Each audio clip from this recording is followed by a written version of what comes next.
very oldest language on the face of this earth. Chico the Cabia Mapuni, Chineke, and son of the winner of Isala, Nina, and Agoza Hansa, and Jama, and Yanaka Faros, Obanana, all the and then saw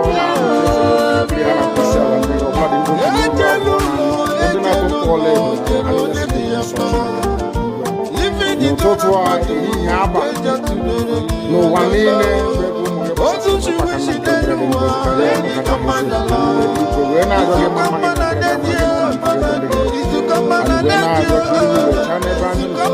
and he went out of his Tahara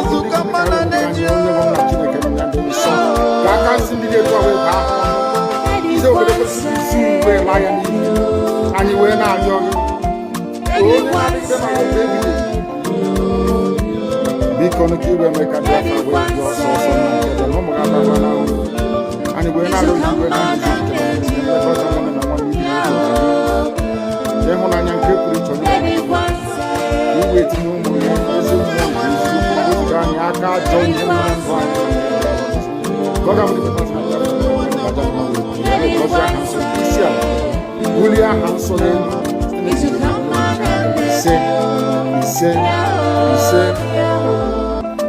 but you know what? I would like you to believe that someone is the cause of it. No.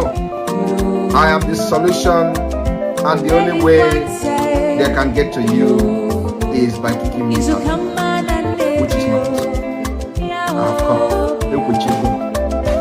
After I am done with Nigeria, Biafra will be free and enjoy freedom.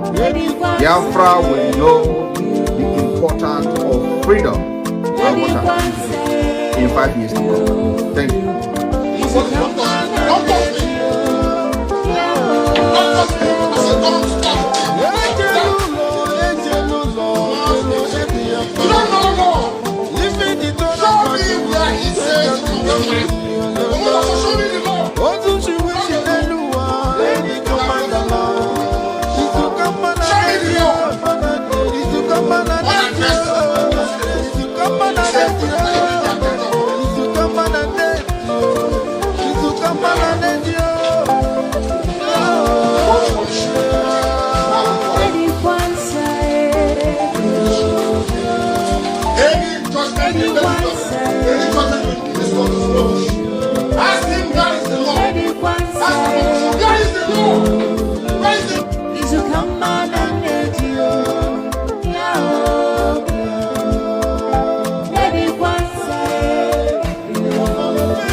The very oldest language on the face of this earth. Chico the Cabia Mapuni, Chineke, and son of the winner of Isala, Nina, and Agoza Hansa, and Jama,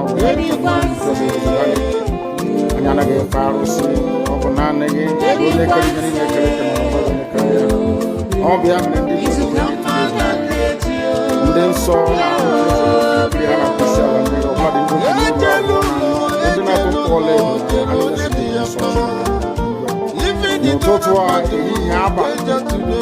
no one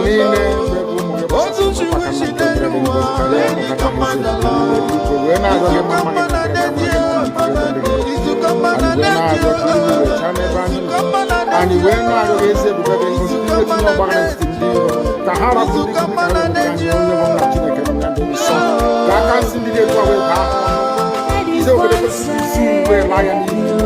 and you went out young. Be connected and make a difference with your source and you went out of the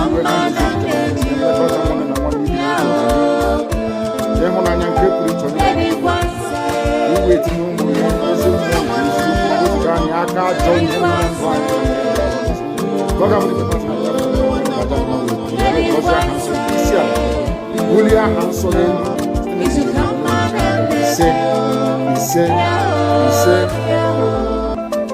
you know what? They would like you to believe that someone man is the cause of it. No. I am the solution, and the only way they can get to you is by kicking me out, which is not possible. I have come. Look with you. After I am done with Nigeria, Biafra will be free and enjoy freedom. Biafra will know the importance of freedom and what happens in 5 years to come. Thank you.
You keep on supporting evil in the zoo, the more your land will be taken from you. The more your daughters will be raped and abducted, the more your sons will be slaughtered in cold blood. And under one Nigeria, there is nothing you can do about it. Absolutely nothing. Because one idiot that they groomed will rise up and say to you, oh no, it's one Nigeria, there is crime everywhere. Haven't you heard about Zamfara? Haven't you heard about Katsina? There is crime everywhere. That is not the case. The crimes you have in the north, the insecurity you have in the north is as a direct consequence of their own actions. They grouped them. Al-Qaeda in the Nigeria, ISIS in West Africa, Boko Haram, Fulani headsmen, bandits, all of them. Who brought them to Nigeria? It's Fulani. Fulani brought them into Nigeria. Everybody brought them in. All the government brought them in. Are you people deaf and dumb and stupid? When you come out and you pretend, oh, we are one Nigeria, go and show somebody was asking, where is the boundary, where would the boundary of Biafra begin? And I asked the fool, where did the boundary of Nigeria begin? People from Niger come in and go as they like. Most of these idiots are from Niger. They are building a pipeline to Niger. They are building a railway line to Niger. They are building roads to Niger. Whereas where the money comes from, which is Biafra land, we don't have those infrastructure. No, we don't.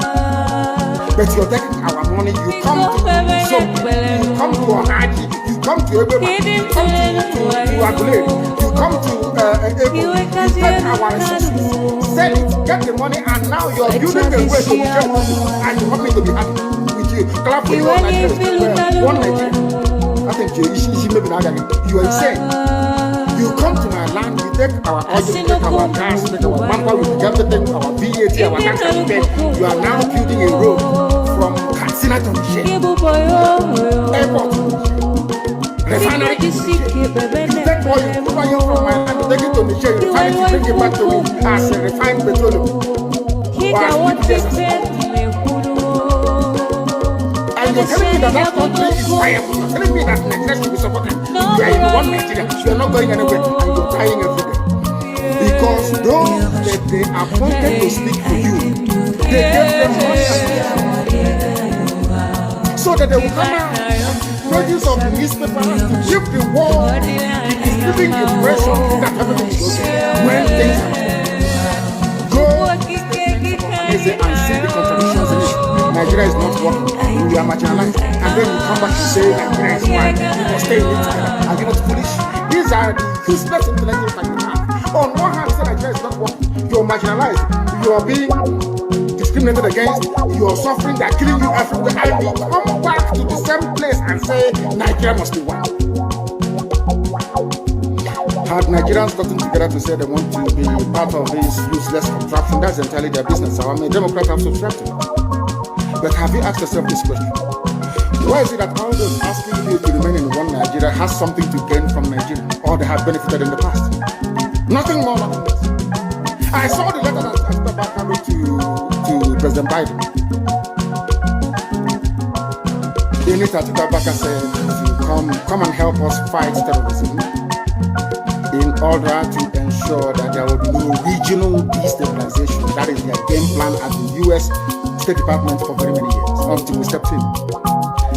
They keep trotting out these lies. Once Nigeria breaks up, there will be destabilization in the entire region. I said that because you don't understand African history. Most of these people are not people. When I say it, they say I'm insulting them. No, I'm not insulting them. Most of them are people. In Africa, we are tribal creatures in Africa. In Africa, we are tribal creatures in Africa. We always go back to our village where we are born, where our umbilical cord, our long, where it was buried. That's where we come from. That is why every Christmas, Easter, New Year festival, or August meeting, you see us migrating back to where we come from. And I keep saying these things to Africans, they don't understand it. They don't understand it. Everywhere in Africa during Christmas, if you like, be in South Africa, if you like, let it be in Kenya, you let it be in Rwanda, everybody from the capital goes to the village. If you go to Accra, the same thing happens. This past Christmas, if you like, go to Cotonou. Our Father who art in heaven,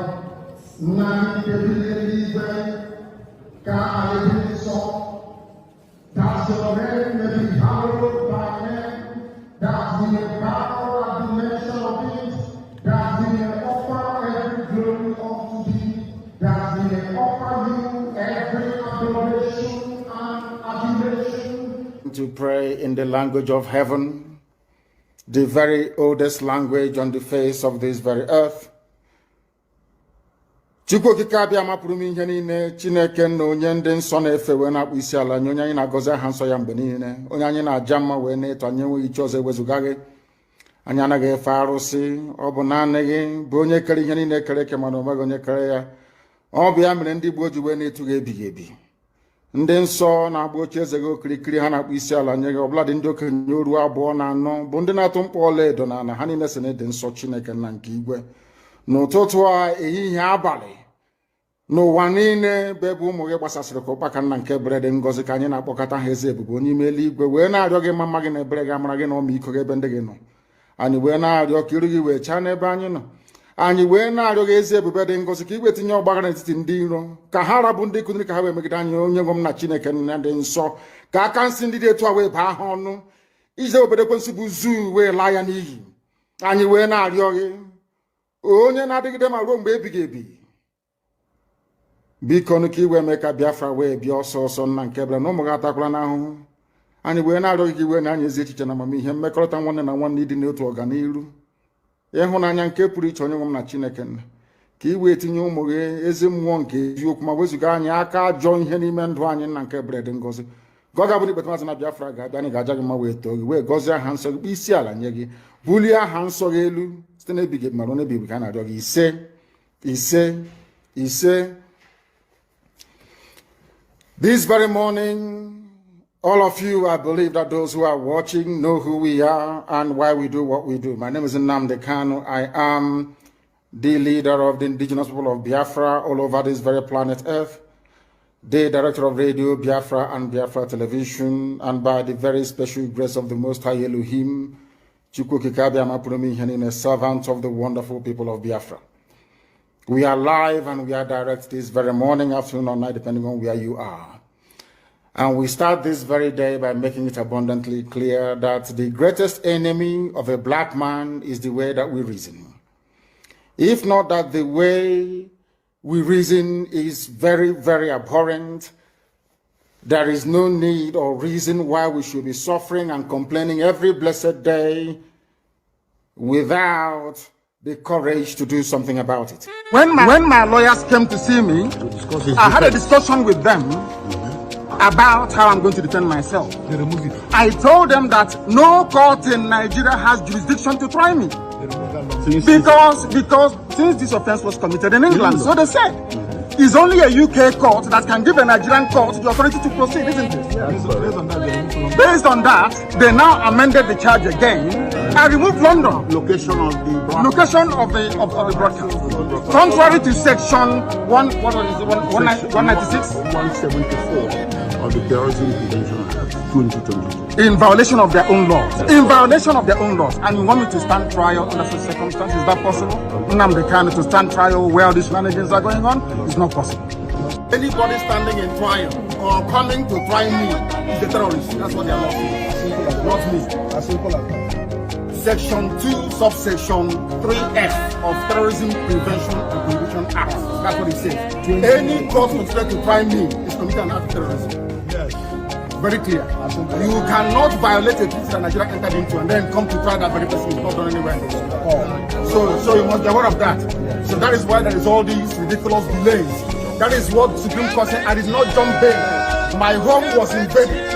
They came to kill me and I survived. They came to Kenya to kidnap me, brought me back to this country and seeking to try me, which law says cannot happen. You cannot violate a treaty that they entered into and then hope to stand on that illegality to conduct a trial is not done anywhere.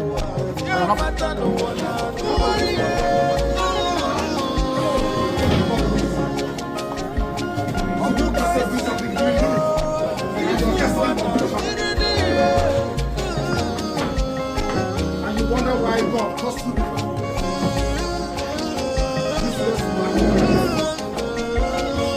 What justice means. You have no idea what justice means. You don't know what justice means. Useless.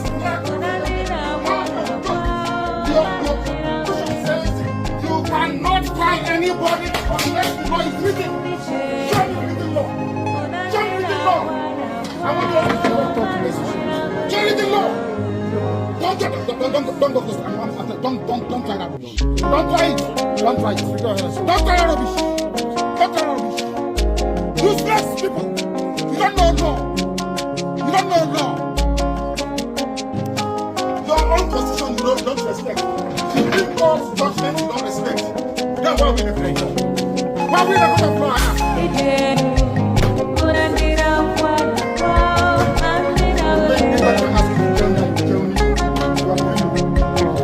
You are bringing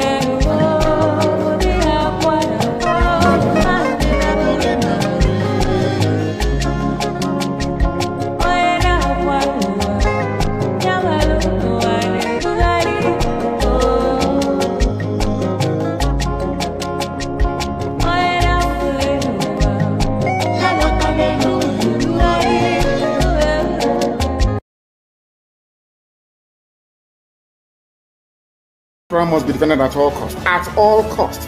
It is the land of God, given to his children for their eternal habitation. We may have failed in the past to recognize this very fact, but now that this generation has come, there is nothing anybody can do to stop us from restoring the kingdom of God upon the face of this very earth in the land of Biafra, without apologies to anybody.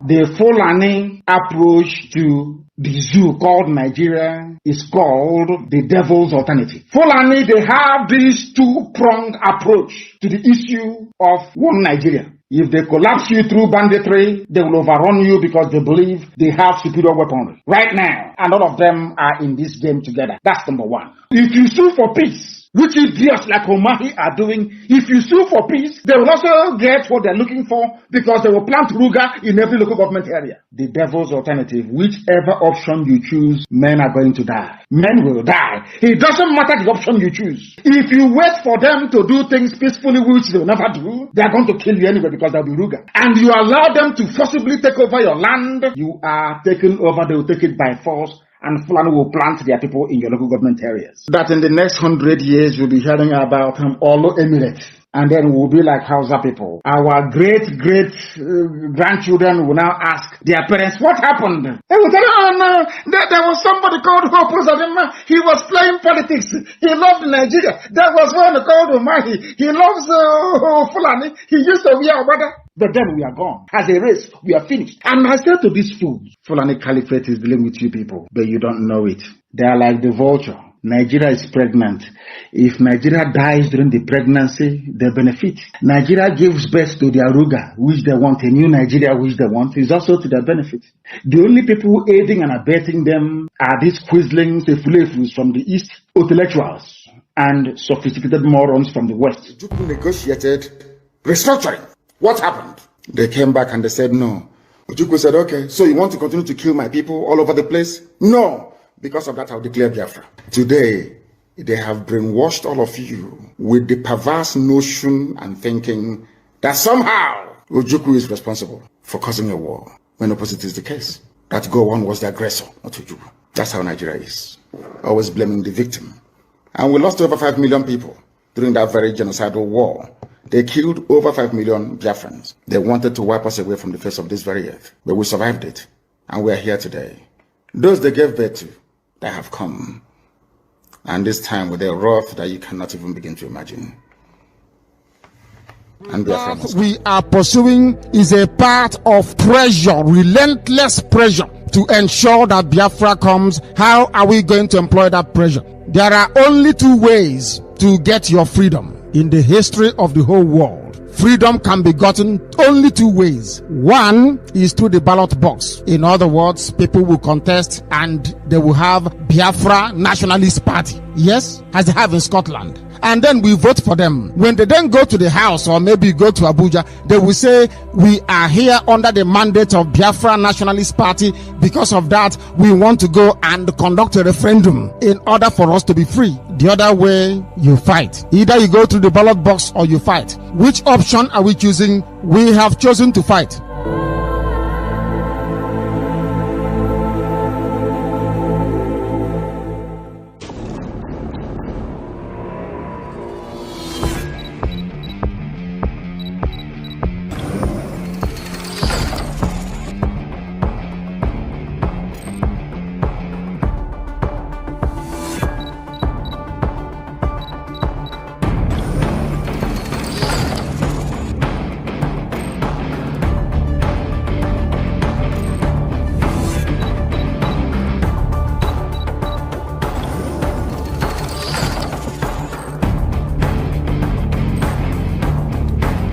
We, the Biafrans, call the Finnish authorities to release Mazi Simon Ekpa immediately.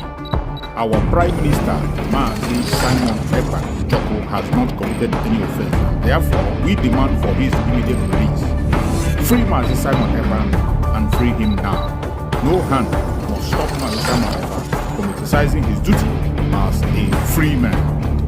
Free Mazi Simon Ekpa. For those of you who do not understand what we are doing, we are fighting for our freedom. And I believe that everyone in this life and in this world, wherever where you are, the country where you reside in, have a history. Now, I want every one of us here today and those who will listen to this particular speech to note one very important fact. Nigeria state came into being through conquest. This is a fact that nobody can change. Nigeria came into existence through conquest. And the forceful imposition of foreign rule, which denied the indigenous people in Niger area the opportunity to negotiate and choose what they wanted. That is the problem. We have lived with this foreign rule and this forceful union for decades, over 100 years. That is the problem. Now, I want everyone listening to me today to also understand that after this forceful union of Nigeria called the amalgamation, successive regime, both before and after the shambolic independence, continue to hold the state together in a similarly forceful manner, the same pattern and the methodology that the conquest and invasion and the colonizers came in with. They thought by the forceful and the barrels of the gun, they will continue to kill people for the unity of Nigeria. That also is the problem today. So, this impression that they are creating, that the country must remain as crafted from the amalgamation by the colonialists, and that this country called Nigeria unity is non-negotiable. That is also the problem. We have lived from centuries to century, and today we are in the era of 21st century. We are now in a global village where the things of the past and the things of the old are changing to become new. And they don't want to change Nigeria with the dangerous diversity that have now emanated from different angles and the different injustices and corruption, and now Nigeria has found itself to become an Islamic state. That is the problem.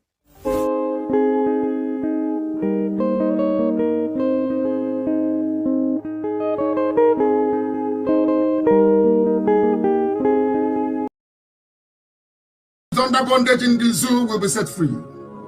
I said everybody in bondage in the zoo will be set free. I don't hate anybody. I don't despise anybody. If I mention your ethnicity or your tribe, if I am a bit hard on them, know that I am specifically referring to those of them that they call their leaders, those who have led us this very blind alley, this very blind path, those of them that will continue to deceive, those that will continue to lie, those that will continue to prevaricate, those that cannot deliver any measurable or tangible developmental indices at all, in any way, shape, or form. We have come that the blind may see, not in the way they do it within Pentecostalism, but we have come to impart knowledge and reason.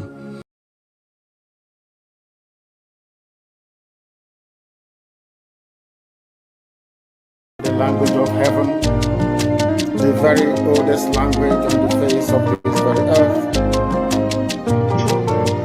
Because I can say that from what I have just listened from you, it is just not ordinary.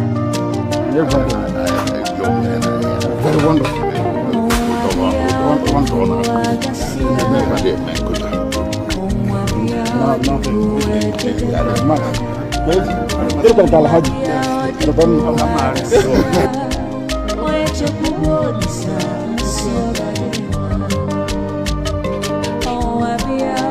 When my lawyers came to see me, I had a discussion with them about how I'm going to defend myself.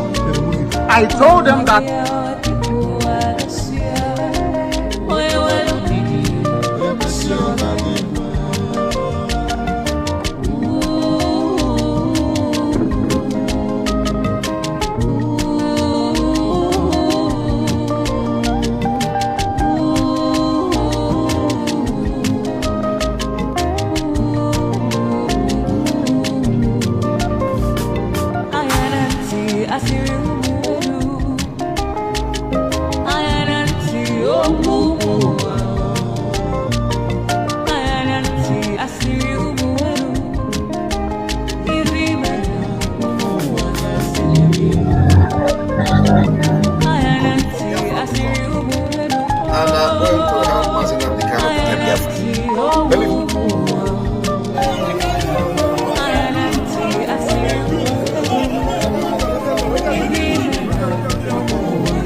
Welcome, welcome, welcome, welcome. Thank you for joining us on this very morning section. I appreciate everyone that is connected to join us on this platform, wherever you are watching from, whether you are watching from Biafra land, from Nigeria, from Africa, Asia, Europe, America, Australia, Canada, New Zealand, wherever you are watching us from, whether you are watching us from Russia, from China, from Israel, whether you're watching on TikTok, on Facebook, or on YouTube, wherever you are watching from, I welcome you and I appreciate everyone that has been able to join us. Regardless the challenges, regardless the tough message, regardless the obstacles, propaganda, and lies, you continue to join, you continue to listen and pay attention and make your decisions. I appreciate every one of you, and I say, may Chukwu Okike Abiyama continue to guide and protect every single one of you. Thank you for being in this program. As we always say, that in this very platform, we do not come here to instigate violence. We don't come to this platform to preach hate. We do not come here to attack people or to attack individuals. We don't come here to attack any race or religion. We do not come here to promote any group or persons. All we do here is to promote the cause of Biafra and present Biafra to the world as the only remedy to the failed state Nigeria. When we say Biafra is the only remedy to the failed state, we are not denigrating other regions. We are not looking down on other people. All we are saying is that let there be nations created along value system. That is how nations are created. Across the world, nations are created along value system. And that is what we are demanding. That in the case of Biafra, in the case of the Zoological Republic of Nigeria, that nations should be created along value system. We know the value system in the north is different from the southwest, different from the southeast, different from the middle belt. So all we are asking is that let every region be on their own, grow in their own space, at their own speed, defend and protect themselves. That is the way to go. It doesn't matter how long it takes. It doesn't matter how much you continue to pretend about this. You don't want to hear it because you want to hear the popular saying that will make you feel good and feel happy. You don't want to hear the truth. We will continue to say it and say it again. The truth and nothing but the truth. At the end of the day, you are going to come back and say, yes, they said it. And we will continue to speak. We will continue to talk. It does not matter. I always say it. Whether there are people listening or not, the air that we breathe will bear us witness. That at least we spoke. Everything that has breath will bear us witness. We are in the age of technology. In this age of technology, with the use of social media and other devices, you have no excuse to give. You have no excuse. You will say you didn't hear. That is why we will continue to speak and speak and speak and speak. We don't care. Even our enemies, they will hear us. It left for them to either agree or not agree. Because in this platform, we don't force you to buy into our opinion or idea. We don't force word into you. It is still on you to make your decisions and choose what you want. I will not take decision for you. You have to take the decision. What I do in this platform is to give Biafrans a voice, to allow Biafrans to express themselves. Don't allow your voice to be stifled. Don't allow your voice to be caged. We need to learn how to tolerate one another, how to listen to people and hear their opinion. That is why we are here. This is a platform for public opinion. You are entitled to your opinion. So you are free to make your argument. You are free to present your argument. You are free to say things the way you understand it and feel it. Then, I must not agree with you. Likewise, you must not agree with me. And the Biafrans must not agree with all of us. Everybody have their own opinion. But by the time we engage and speak and talk, then people can be able to make up their mind and decide what they want to hear and what they want to listen.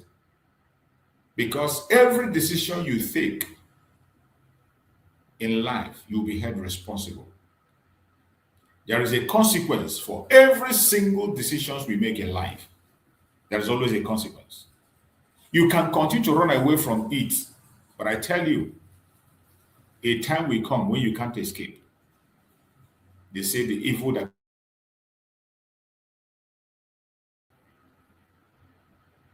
more especially for those of us who are putting our face on the line to speak. In the next 20 years, people will still recognize us. In the next 30 years, for as long as we live on this planet Earth, as long as the Earth continues to exist, even when we are gone, the videos we have made will be speaking for us. People will still remember us. So that is why the things we do or say matters a lot. That is why you have to think and know there are consequences. The internet never forgets. The internet never forgets. So my fellow Biafrans, I welcome everyone that have made it a point of duty to join us, even with all the sabotage, with all the grievous sabotage from east, west, north, and south, including sabotage from the people you are defending. It is funny. Sabotage from the same Biafran people that you think you are talking on their behalf. But at the same time, there are still many Biafrans who understand their left and the right. They know what they want and they pursue it. They follow it up. They don't care. I appreciate every one of you. And I say, may Chukwu Okike Abiyama continue to guide and protect every one of you. Today, we are going to take on a topic which says, open your eyes. This is no time for weakness. Open your eyes. This is no time for weakness. Consistency will deliver freedom. Reject self-sabotage. Open your eyes. This is no time for weakness. Consistency will deliver freedom. Reject self-sabotage. This is what we are going to discuss today, and we will try as much as possible to do justice to the topic as we always do on a daily basis. And while we are in this topic discussing, those who are listening, those who are willing to listen and participate, listen carefully, get down your own points, get down your questions, and also be bold to join me live on stage and air your opinion. You are entitled to disagree. Likewise, myself, I'm entitled to disagree with you. But the judgment is left for those who are watching us, our audience. So feel free. I'm not here to hold you or control you or not. No, you are entitled to your opinion. Feel free to share it on the comment section. Anyhow you want it, put it down. Once I get my eyes on it, just try to be reasonable and respectful. That's all. All I ask is that whenever you come and join us on this platform, either on the comment section or you are joining us live, just be civil. Try as much as possible to be civil. It doesn't matter how you disagree. It doesn't matter how angry you are. It doesn't matter how hateful you are. Sometimes you can pretend and then just be civil because we're in the public and people are watching. And I pray that people will begin to understand that there is need for us to be civil because there are people that are watching. So my fellow Biafrans that are watching, wherever you are watching me from across the world, today's message is not an emotional one. So you got to get yourself prepared. Today's message is not emotional. It is not motivational talk. Today's message is not motivational talk. It is a serious conversation about survival, about discipline, about timing. A serious conversation. And I want you to be serious while we are discussing. Don't get distracted. We know the distractors will come. Just like somebody just wrote in TikTok, on TikTok I saw a message that somebody wrote on TikTok. He said that Igbos are not Biafra. Biafrans are not Igbo. These are comments you see sometimes. You don't need to respond to them. When you say we Igbos are not Biafra, Biafra is not Igbo. When you say we, I don't know the we you are referring to. Who are the we you are referring to? I don't know. But on such kind of a thing, when you come and write such on the comment section, such kind of a person, I expect them to be bold. Be bold. Number one, when you want to enter a platform to go and begin to constitute nuisance or maybe to argue a point, number one thing you have to do is that make sure you have your name on your platform.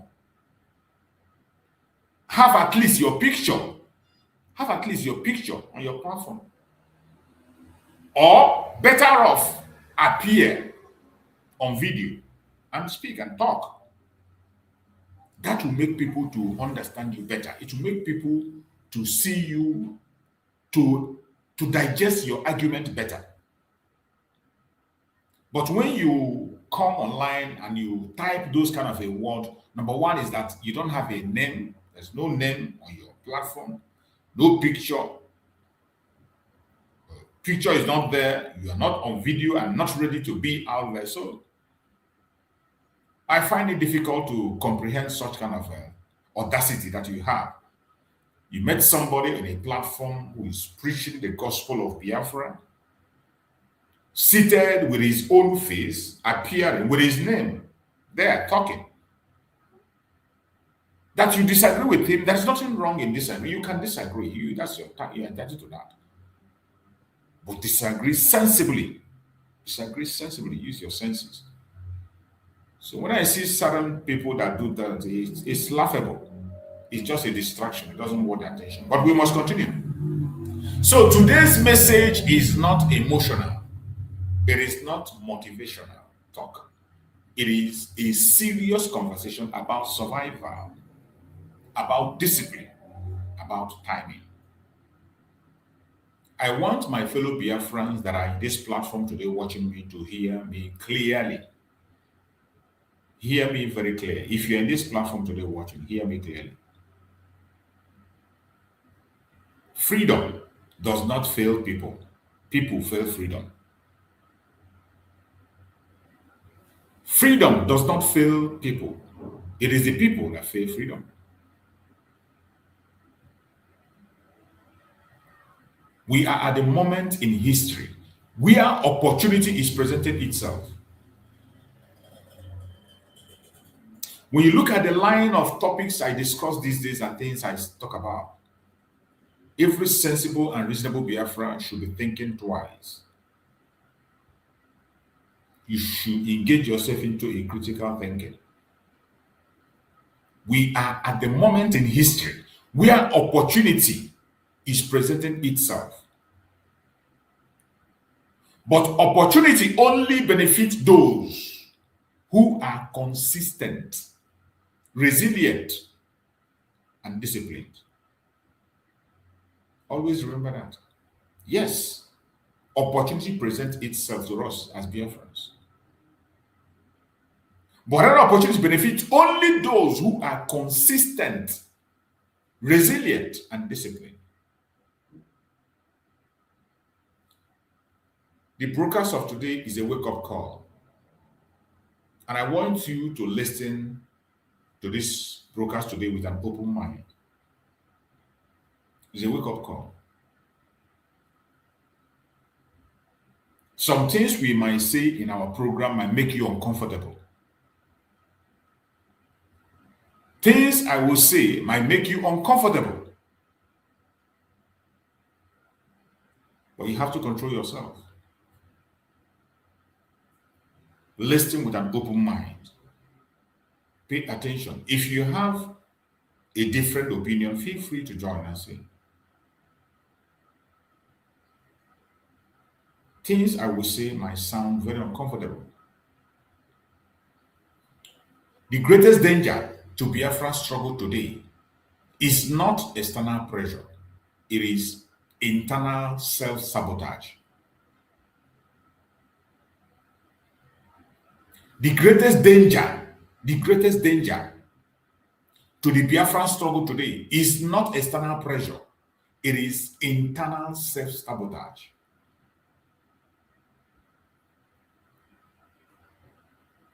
Every liberation movement in history faced repression. But not every movement survived confusion, betrayal, impatience, sheepish followership.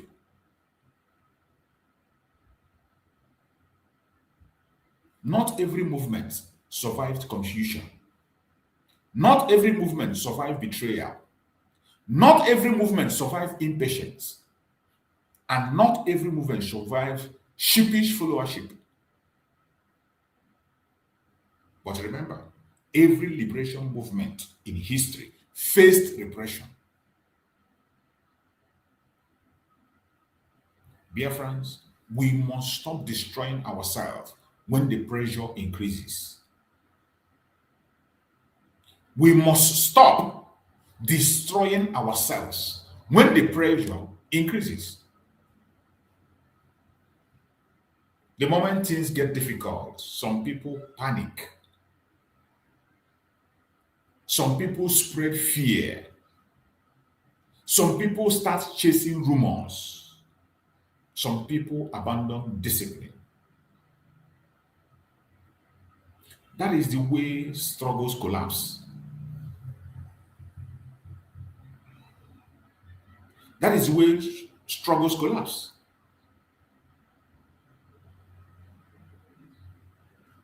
Freedom is not won by noising.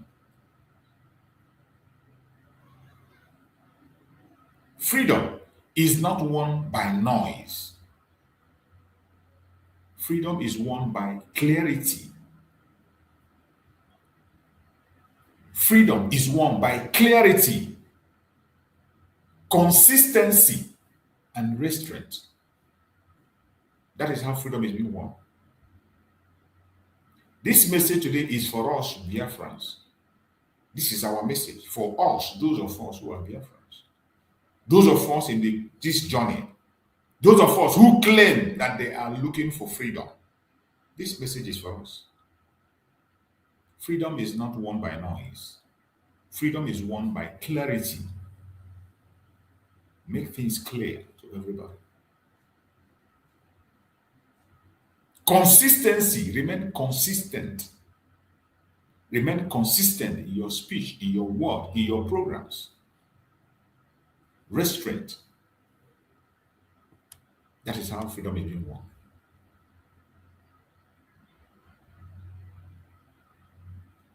We need to be direct. It's a message to the Biafran people. A people who follow blindly without questioning, without strategy, without discipline, will always be used and discarded.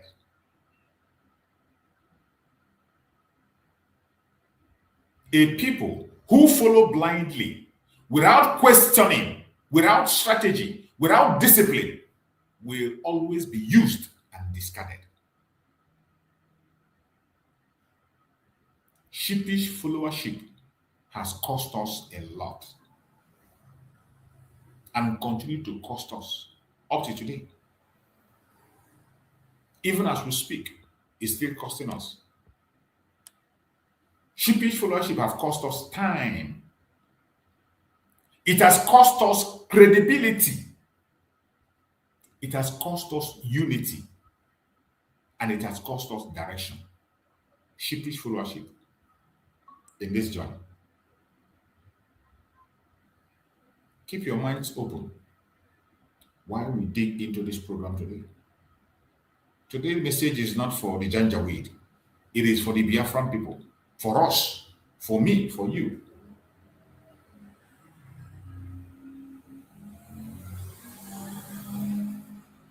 It is time for us to begin to do things and ask questions. Sheepish followership cost us a lot. Time, credibility, unity, and direction.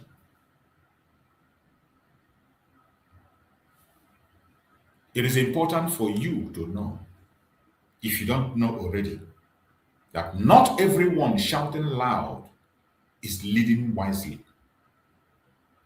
Not everyone trending online is building a future. Biafra does not need blind followers. Biafra need conscious thinkers. Biafra needs conscious thinkers. And that is why I'm here. That is why I keep it open and allow everybody. I don't care what you believe. I don't care the angle you are supporting. I don't care who you are supporting or who you're not supporting. When you come to my platform, I give you the platform to speak and I listen. And the Biafrans will listen.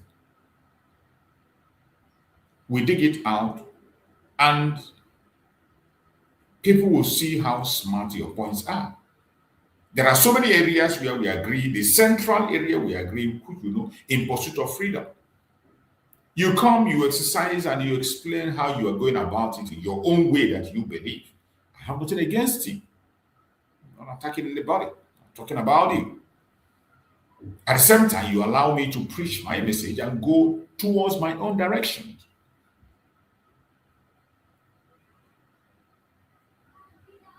Not everyone shouting loud is leading wisely. Not everyone trending online is building a future. Biafra does not need blind followers. Biafra need conscious thinkers. You must be a conscious thinker. Conscious thinkers.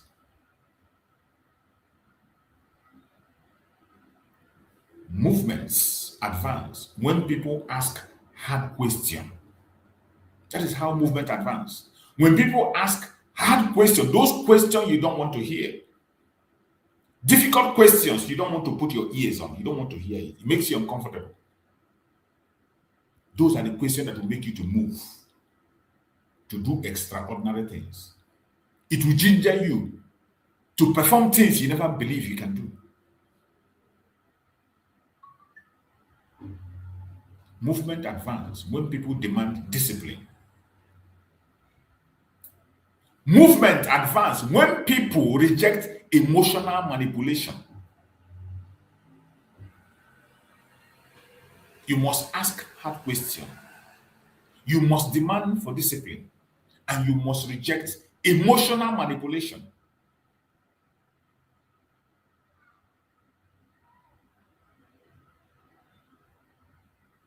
That is how we can able to advance.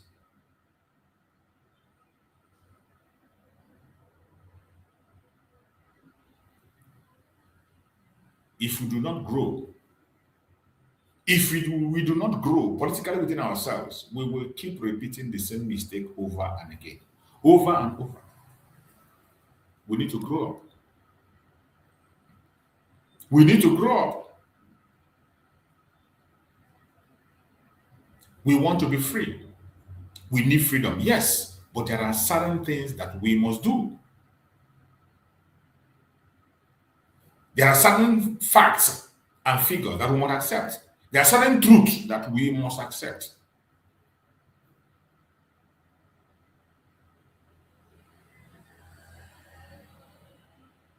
History has shown us some information that are very clear.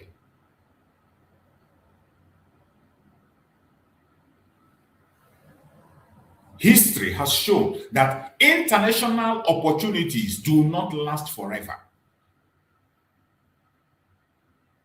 International opportunities do not last forever. So whenever there is one, you must be able to grab it as fast as you can. History has shown us that international opportunity does not always arrive. It doesn't last forever. I am saying this because of the opportunity we have today in Nigeria.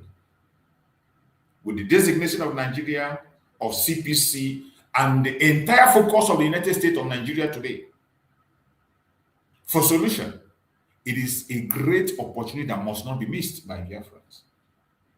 An opportunity that Chukwu Okike Abiama himself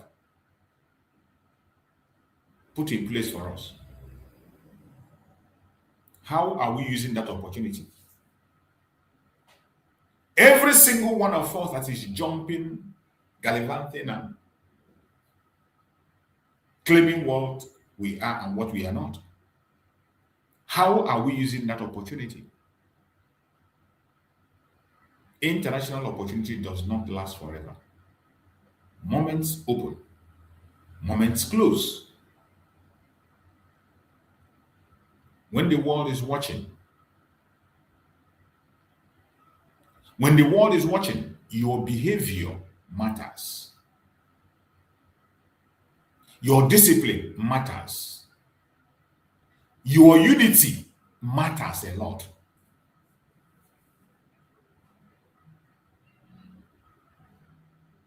These are very hard truths. Very hard truth that some people don't want to hear. But I bet you, I don't give a damn. I don't care whether you want to hear it or you don't want to hear it. It's up to you. I still believe there are few people out there whose conscience are still very much alive. There are still many people, Biafrans out there, that are critical thinkers. There are thousands, millions of them. And the message is for them. And by the special grace of Chukwu Okike Abiama, the message is going to reach every one of them. When the world is watching, your behavior matters. Your discipline matters. Your unity matters. Now that the world is watching very closely, how is our behavior? Now that the world is watching us, the Biafran people, I want you to ask yourself, starting from your own very self, what is your behavior? How is your behavior like? Both online and offline. Let's start from ourselves. Now that the world is watching, how is your behavior? How is your discipline? How is your unity? These are questions that we must answer individually to be able to know how good we are doing or how bad we are doing.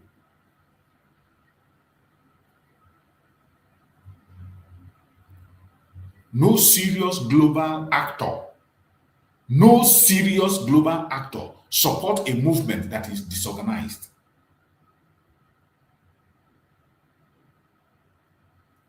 No serious global actor support a movement that is disorganized, internally divided, emotionally unstable. No serious global actor will support such. Sometimes we ask questions. Why is it that Biafran is not mentioned in this case? Why is it that Biafrans are not invited? Why is it that Biafrans are not talking about? But these are things you have to do your homework. Because no serious global actor supports a movement that is disorganized. A movement that is internally divided. A movement that is emotionally unstable. Then look at us and see what is happening. Are we organized? Are we organized the way we are supposed to be? Are we internally united or divided? Are we emotionally stable or unstable? These are critical questions you need to ask. And once you can be able to get an answer to the questions, your stress, your fear, and your worries will be less. You will know what to do and how to do it. Your questions will be less. But because some of us, we are not critical thinkers, we don't care. We think it's about noise making online. You think it's about attacking your brother or your sister, calling names. You think that is what it's all about. That's what some of us think. The world respects structure, not chaos. This is why consistency is not optional. It is a requirement. Consistency is a requirement. It is not optional. If anybody is telling you that it's optional, you better go and tell the person that it is not. Tell them that consistency is a requirement, not optional. If you want to achieve freedom, you want to achieve success, you want to succeed in anything you are doing, you must be consistent. Remain consistent. It doesn't matter how long it takes. Consistency wins the battle. Biafrans' emotions are natural. Biafrans' emotions are natural. But they are dangerous when they control strategy. Yes, you give the argument and say, yeah, everybody have emotions. Yes, I agree. We all have emotions. Yes, I agree. It is natural for everybody, emotional, yes. But they are dangerous when they control strategy. And that is what we are seeing today in our struggle. Emotion. You see people come out, they speak with so much emotion. They don't care. They don't reason. They don't think. And they don't want you to think. They don't want you to ask questions. They don't want you to say anything. They are covered up with emotions. It is dangerous when you use that to control strategy.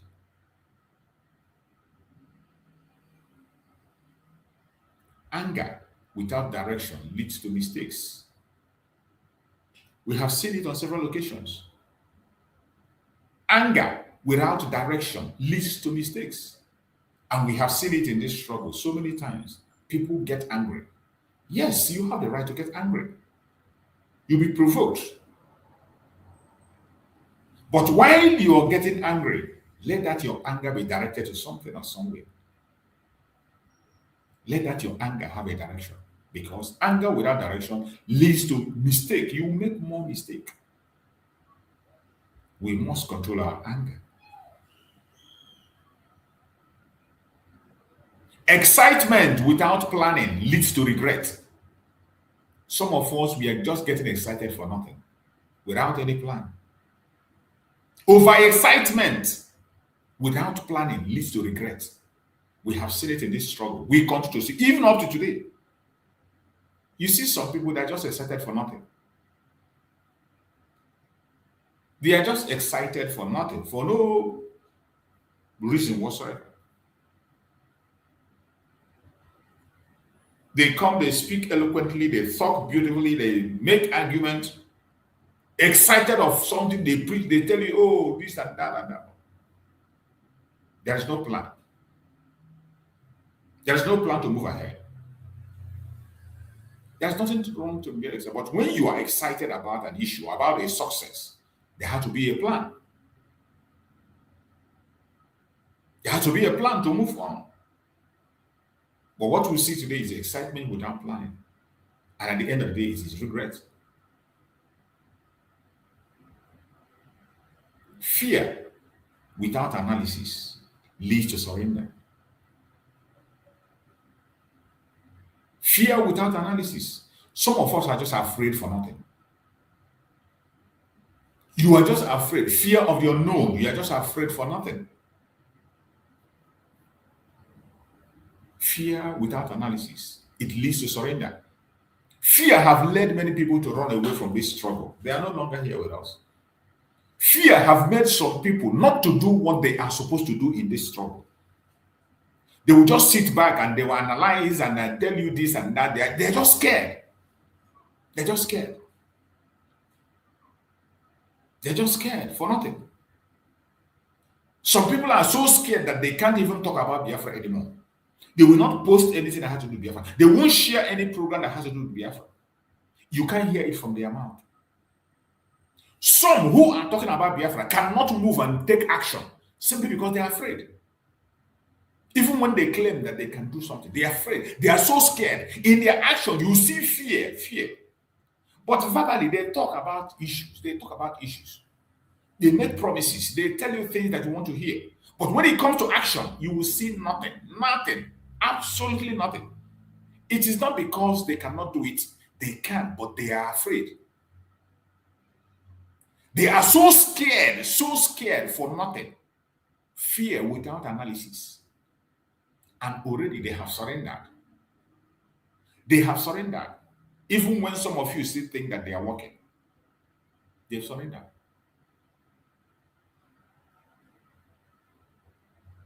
Fear without analysis leads to surrender. And we have seen it. If Mazen Nandekano and Mazen Simon we are fearful, we will not be where we are today. If Mazen Nandekano was a coward, we will not be here today talking. We will not. Likewise, Mazen Simon, if he was afraid, we will not get to where we are today. So why are we afraid today? Why is it that today we are exercising so much fear without any responsible or reasonable analysis, thereby leading to our surrender? Even when we pretend to be strong, we are already surrendering.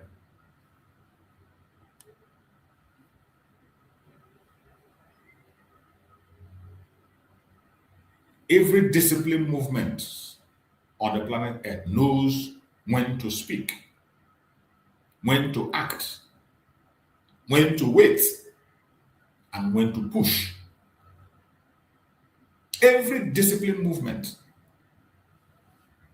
knows when to speak, when to act, when to wait, and when to push.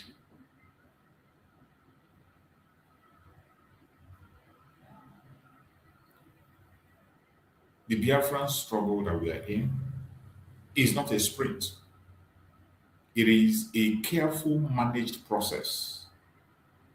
It is a very careful managed process. Those who lack patience should not sabotage those who understand timing.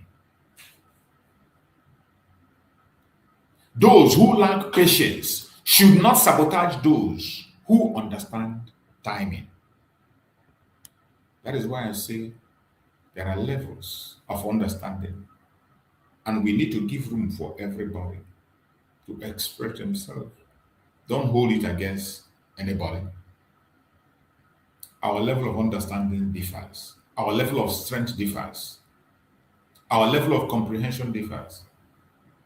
Operates within your own range and within your own zone, and don't go against anybody. Don't try to sabotage anybody. No man, no woman. Don't sabotage anybody. Just do that which you know you can be able to do to see that we forge ahead. Just do it. That thing you know you can do, just do it. Go ahead and do it.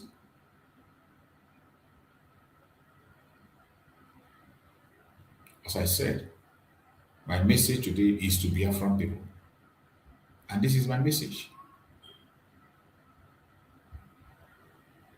My message to Biafran people that are watching me today, to every freedom fighter that is watching me, those who believe that Biafra is possible, remain consistent, remain focused, remain strategic, remain disciplined.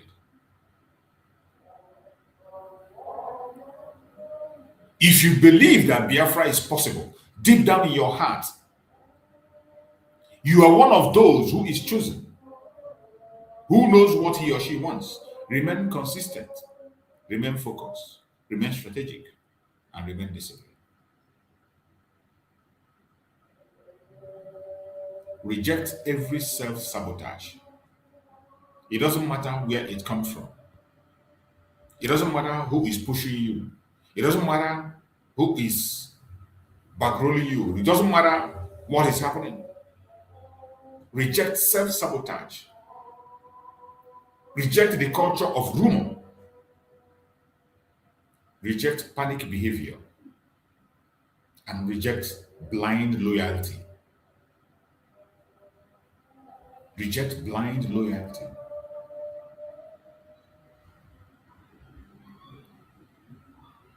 We do not want to build another zoo. We want to build a nation where people will be free to express themselves the way they want and do what they want to do. Choose unity.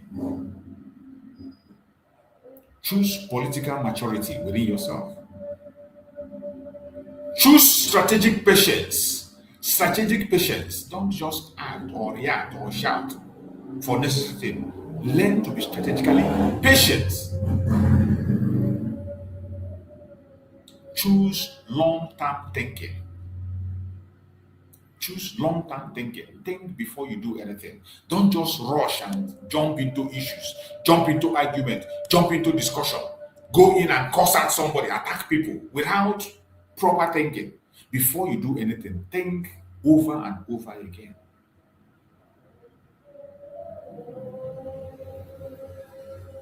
Freedom rewards the prepared people, not the emotional. Freedom rewards those who are prepared, not those who are emotional.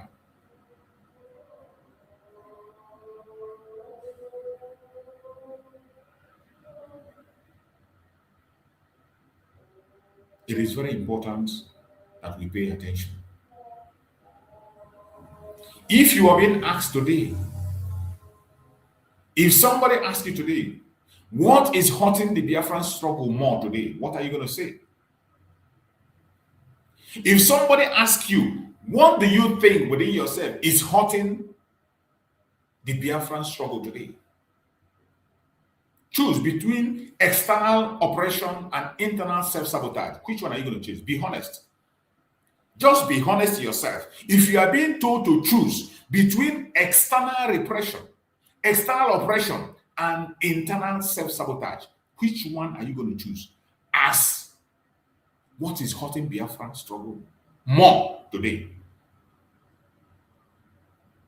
Between external oppression and internal self-sabotage, which one do you think is hurting Biafra more today? Type it on the comment section. I want to see.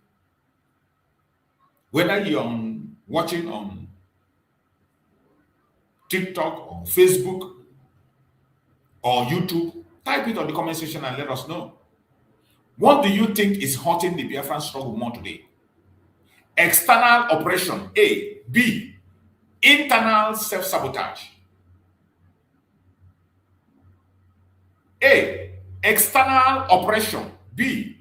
Internal self-sabotage. Be honest to yourself. Be honest to yourself. Tell us, what do you think is hurting us more?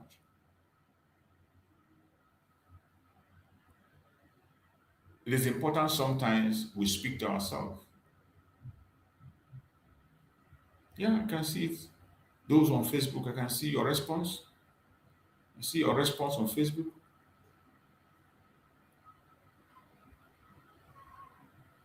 It is important sometimes we ask ourselves our questions.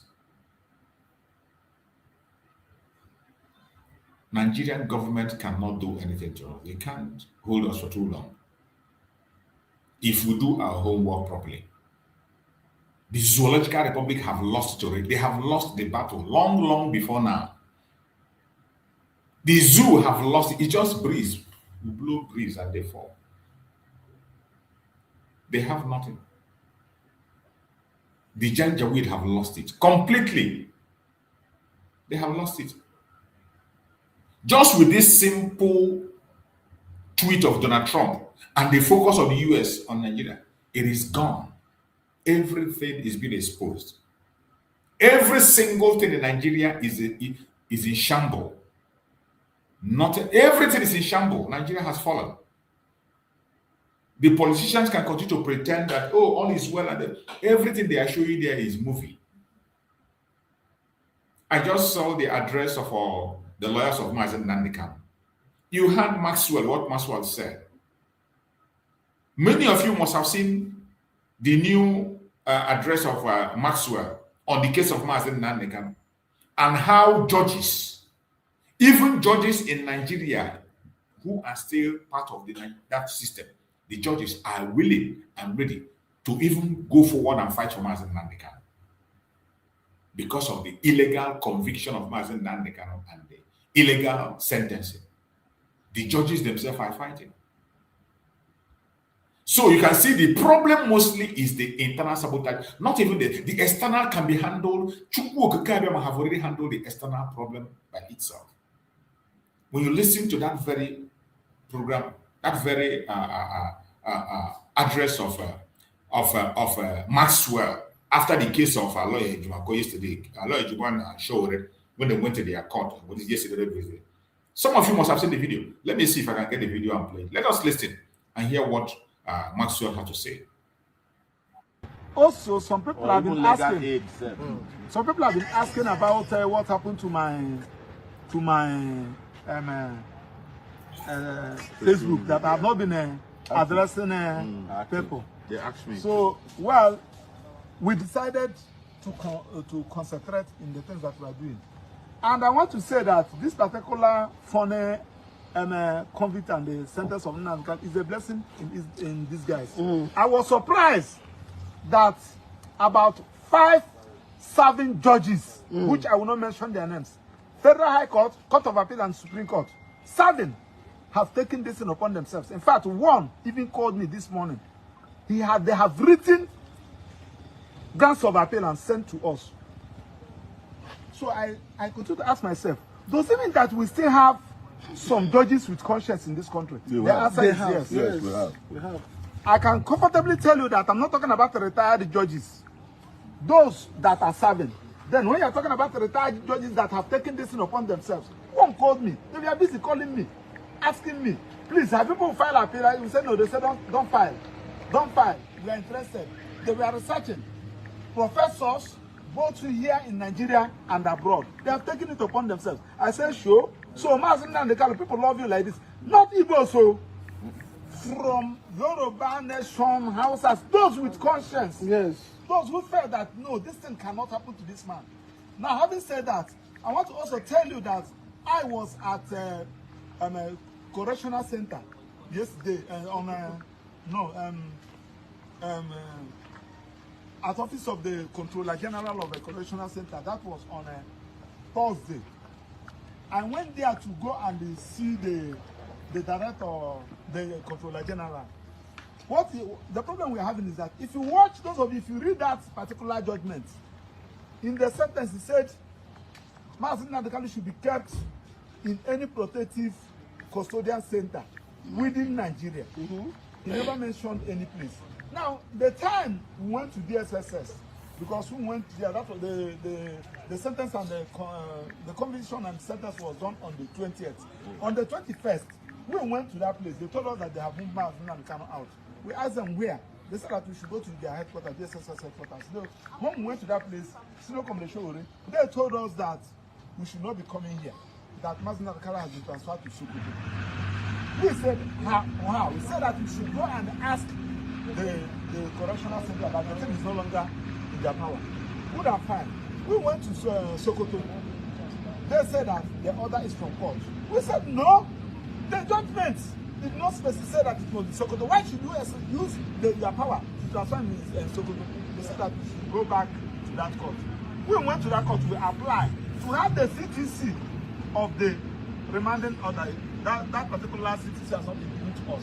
Now, the correctional center now told me on Friday, though they have not replied my letter, I said, please, can you reply this thing? They said that the judge in the remand warrant mentioned Sokoto.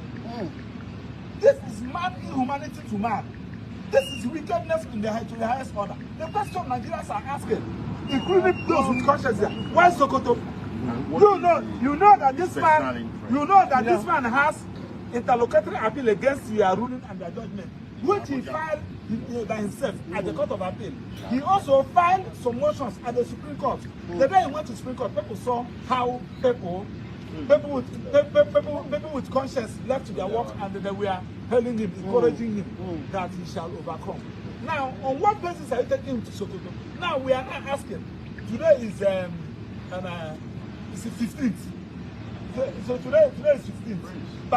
By next week, now that Sunday will make it 20 a complete 1 month. This convict and the sentence was done. Now the Kanu has lost all these days. He has not filed his appeal because one, he is representing himself on record. Now, can federal government move in with the same private jet, with the same presidential jet they used to took him to Sokoto? Can they use the same presidential jet, bring him to Abuja here, so that he can file his appeal?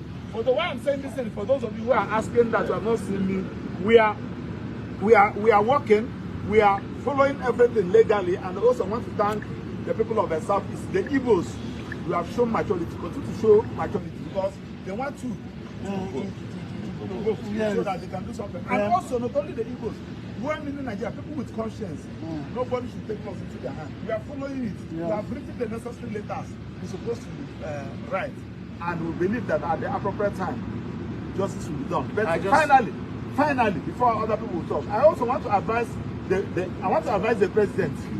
I want to advise the president. The president, this office is not your father's inheritance. We have seen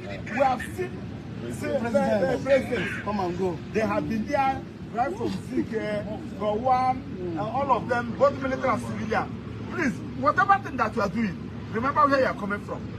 Because the time Obasanjo was dealing with you, I didn't think that some people like us kept quiet.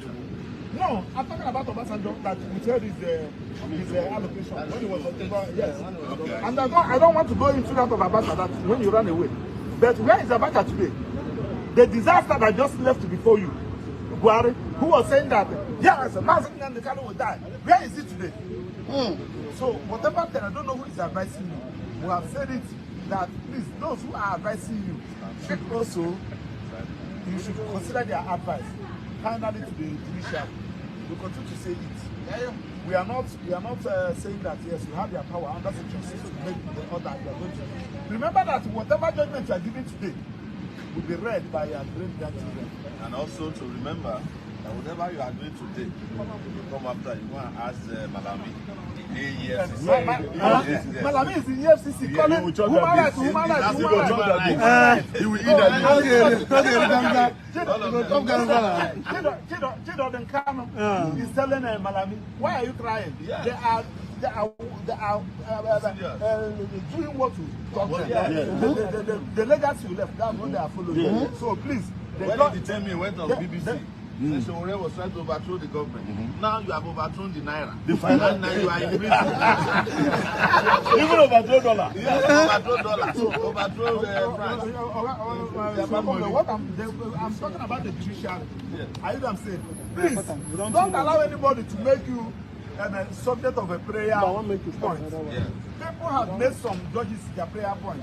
How can somebody make you prayer point because of the judgment you gave? And you said that you are happy. You can't be happy. You can't be happy. Since the Motor gave this judgment, every time people walk into his courtroom, he's explaining himself. Every time. Even when they didn't ask him. Yes. He will explain. So let's just go and pray and prepare for. We will be back out. So we leave it at that. So at the appropriate time we'll be updating you people. So please, can we go into the court? Okay. Let's go to the court. Okay.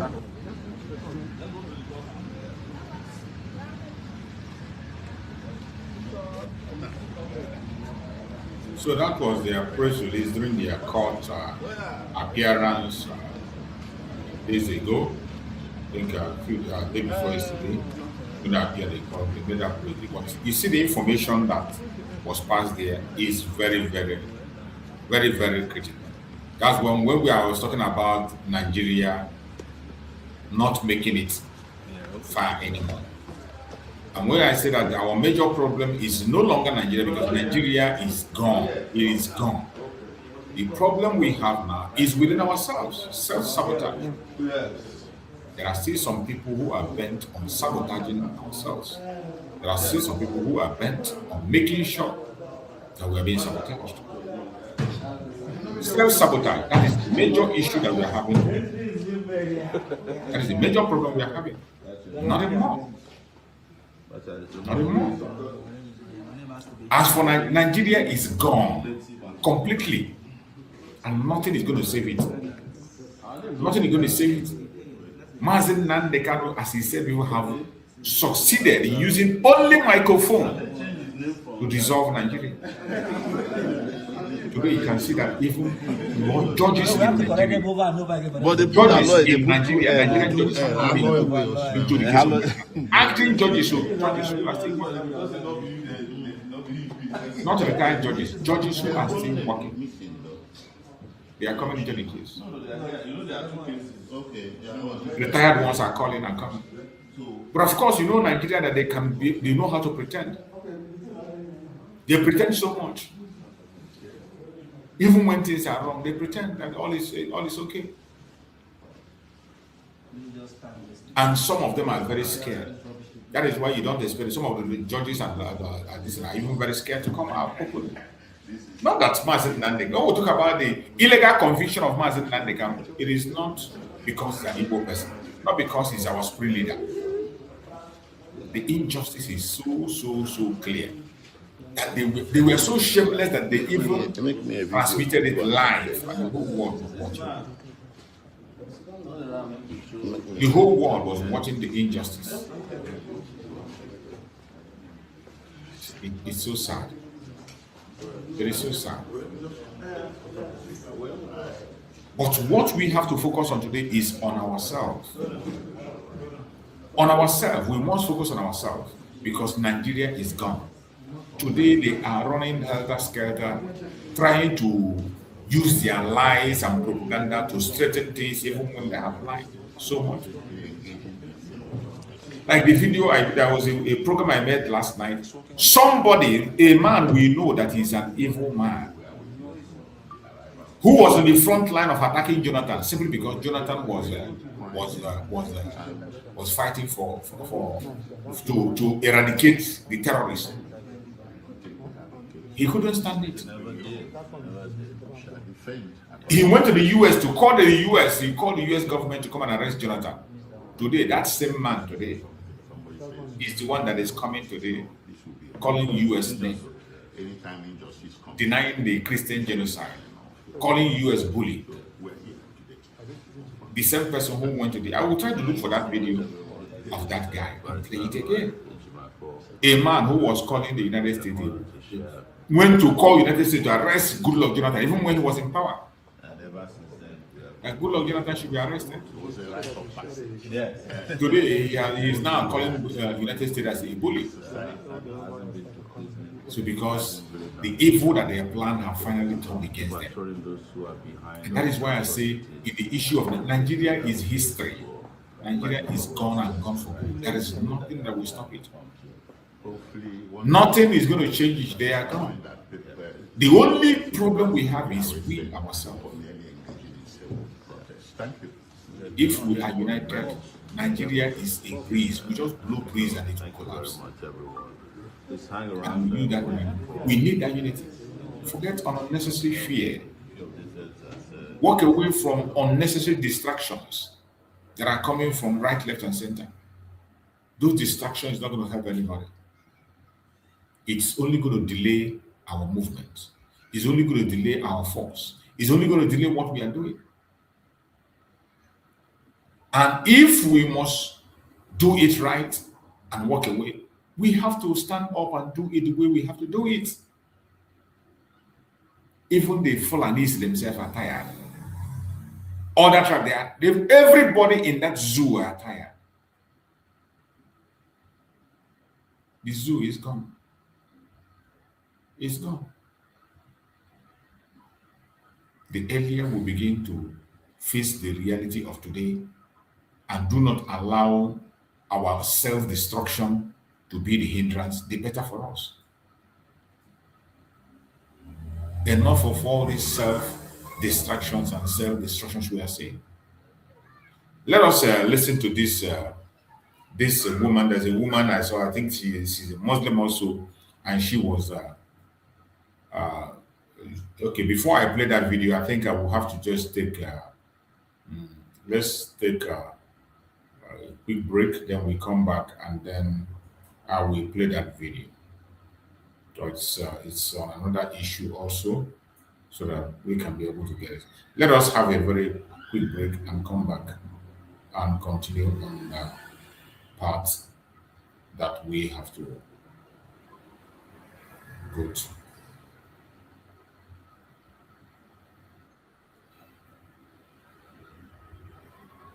Going to pray in the language of heaven, the very oldest earth. Because I can say that from what I have just listened from you, it is just not ordinary. Very wonderful.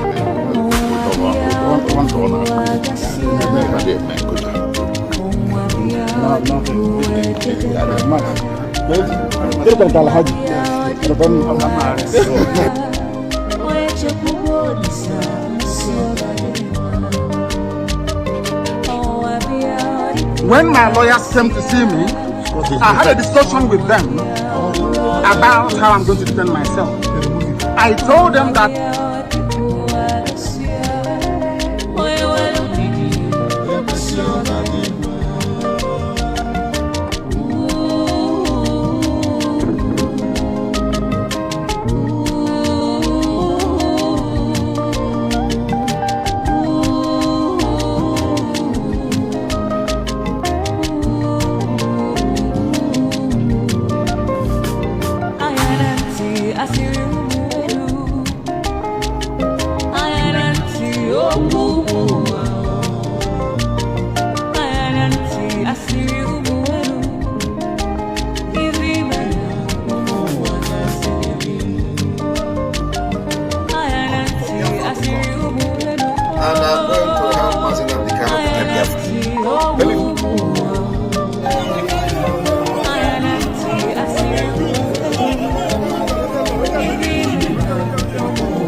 Welcome back. Thank you so much. Tribe that practically believes in one Nigeria. We develop any land where we step our feet. We met swamps in Amuwodofin and Lekki. We legally purchased them and sandfilled them into paradise with our own sweat. Igbo traders took neglected districts and turned them into global commercial hubs. Alaba alone generates $2 billion annually. We pay the formal taxes, but we also pay the shadow tax. The Agbero economy extracts 123 billion use charge, wharf landing fees, consumption tax. We funded the very system that was secretly sharpening its knife. They are the engine of Lagos. The informal sector contributes 40% of the state's revenue. That engine is fueled by Igbo capital. We built massive estates and plazas, unaware that a hidden agenda was waiting for the perfect moment to strike. Igbo nurses in Texas, doctors in London, they poured their hard-earned dollars into Lagos, believing it was the safest vault for their wealth. 2015 was the signal. The rhetoric changed from development partners to strangers who must be contained. It started in Oshodi. They came at night. 500 traders displaced. Billions in goods destroyed. No compensation. Abule Egba. The excuse is always urban renewal, but the target is always the same. Igbo Alabarago. They called it a security threat. We called it economic cleansing. Thousands of shops gone. They dared to touch the heart. Alaba International, 17 plazas marked distressed and crushed. Valentine's Day 2025, trading 12, Festac. While we prayed, bulldozers struck, shops destroyed during worship, a cruel ambush. Even the biggest were not spared. Landmark Beach, $200 million, razed to the ground. 2025, Lekki Phase 1, bulldozers tore down 80% Igbo-owned homes. Our diaspora dreams shattered. In the morning, this was not just demolition, it was a statement, a warning sent across oceans. Win homes built with diaspora capital began to fall one morning. No notice, no warning, just machines tearing into foundations. This was not just a demolition. It was a message to every Igbo abroad. Your investment can be swept away in hours. December 2025, 20 mansions marked for demolition. Families left homeless. The message, you don't belong. Look at the map. The bulldozers don't roam Lagos. They hunt one people, one economy zone with chilling precision. We paid the families, we bought the land legally, but when it gained value, they rewrote the rules, brought their bulldozer cooking back. Drainage, right-of-way, master plan. The excuses shift daily, but the outcome never changes. Igbo destruction. From swamp to city you built. And this is your reward, erasure, seizure, and a humiliation carved into the land. Injustice isn't always loud. Sometimes it whispers in the silence of broken shops. It is not just destruction. It is the injustice, the selective enforcement. Through untouched buildings beside shattered dreams, a clear message, your progress is a threat. We thought we were building Nigeria. We were building a house on another man's land. The message is clear. You do not belong here. The hidden agenda is no longer hidden. It is to cripple our commerce, seize our real estate, and lord over our legacy. It's time to turn off the tap. No more billions into the swamp. No more estates for the bulldozers. Why continue to water a garden that produces only thorns? Why build where your children cannot inherit? The era of naive investment is over. The era of strategic retreat has begun. We have the capital, we have the skills, we have the people. What we needed was a lesson, and we have learned it. Imagine if those billions wasted in Lagos were poured into our own soil. We are not just leaving, we are launching. A new economic engine is about to roar to life. That is not a dream. That is the plan. Get ready for part 4, the blueprint. It's time to bring the wealth home. Akuro Ulo. The engine was stolen. But this story has only just begun. Presented by Maverick Research. That was a very wonderful one, a very wonderful message for those of us who have ears to listen. Akuruna. The Akuruna message have begun and it have started for a very long time, but now it has been intensified. Many people have done video on it, and that is one of the videos that I just played. So enough of investing outside Biafra land. If you're a Biafran, an Igbo person more especially, invest in your homeland. Take your investment back home. That is where we are today. Enough of putting your investment in a foreign land. You cry foul every time your property is being destroyed. They give you a swamp, you develop it, the next minute they take it back. The only people that seem to be this one Nigeria is the Igbo people. That is why I say internal sabotage.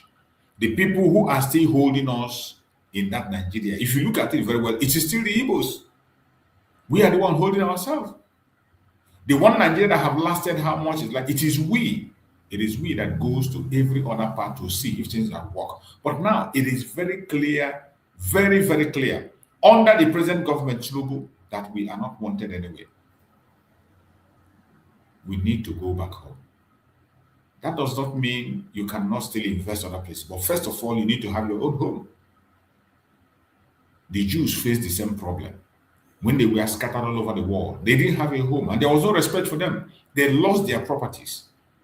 They lost their goods because they had no home. But now they have a home. They have investment in all countries of the world. The Jews have an investment. You dare not touch it. You dare not touch it. Because their country will come for you. Because they have a home. The government will come for you. That is why we need to have our own nation. Once you have your own nation, you will gain respect. This respect we are not getting now, they will be forced to respect us. The only thing that can gain us this respect we need so much is for us to have our own nation. Once we have our own nation, it will be much more easier. And how can we have our nation when some of us are still bent on investing outside Biafra land? So many people today that will never support Biafra is because of the investment they have outside Biafra land. But if you think that your investment outside Biafra land will make us to stop talking about Biafra, you are wasting your time. We will not stop. Mazen Nandekano gave you all the time in the world to relocate your investment, you never listened. Mazen Simon Ekpa gave you all the time in the world to relocate your investment. You did not. Today, we are done talking of that relocation. Today, some people, other group have taken up the challenge. The Corona group have taken up the challenge. It's okay, it's good. If only the Igbos will listen. If only the Igbos will listen. The one Nigeria that they so brag about is still us. In all ramifications, both in sports, entertainment, in everything you can think of, it is still us. The name that Nigeria has today, it is still the Igbos. We can take it back if we want. We can take it back, and the time is now. There's no need to wait because Nigeria is gone and gone for good. We are in a very festive time, I know. This is the Christmas period, as you all know. Many occasions will be going on and many people will be celebrating.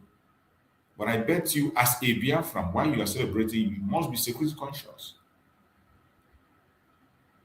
Remain security conscious. The Janjaweed are not sleeping. You can see how attack is coming in every part of the world. Many places have been attacked.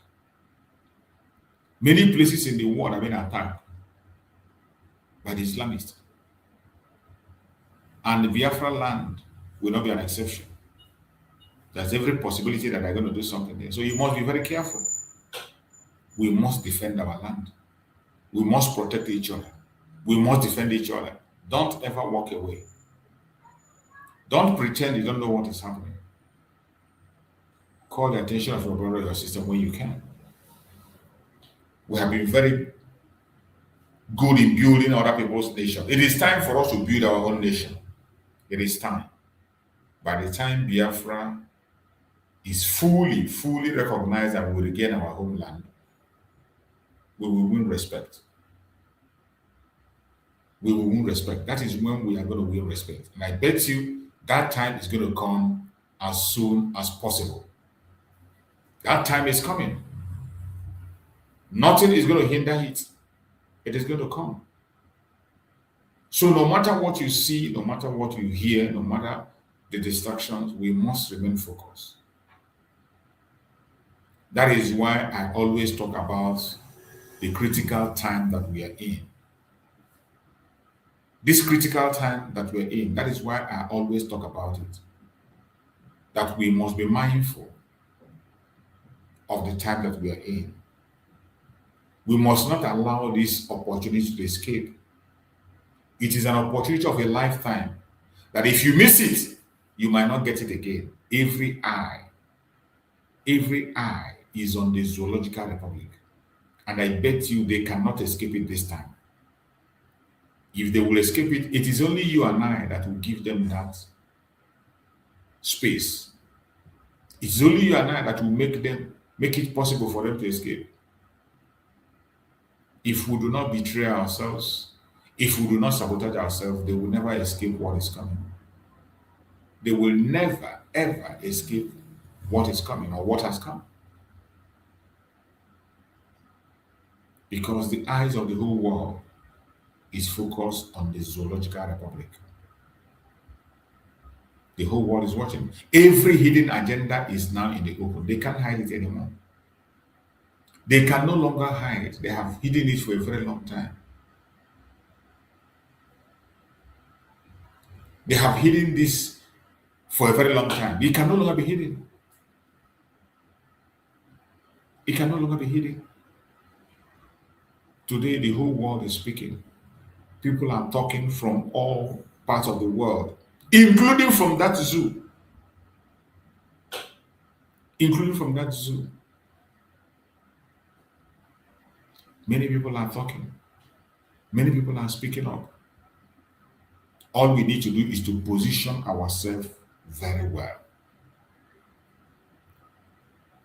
Position ourselves very well. As for Nigeria, Nigeria is gone, completely gone. Nigeria is gone. There is nothing anybody can do about it. Nigeria is gone, and it's gone for good. The only thing we need to do today is to organize ourselves. If you are not a Biafran, join your own people and organize yourselves. It will go a long way to save you and save others. Join other people. Any people you can join them. Your own group, the middle Beltons. You rise up and fight the battle. The time is now. Don't wait for anybody. There is no more time to wait. Everything we have been saying today should be put into action. The zoo is gone. It doesn't matter what anybody says or what anybody thinks. Hey, thank you, sir, from Dr. Siggins. The zoo is gone.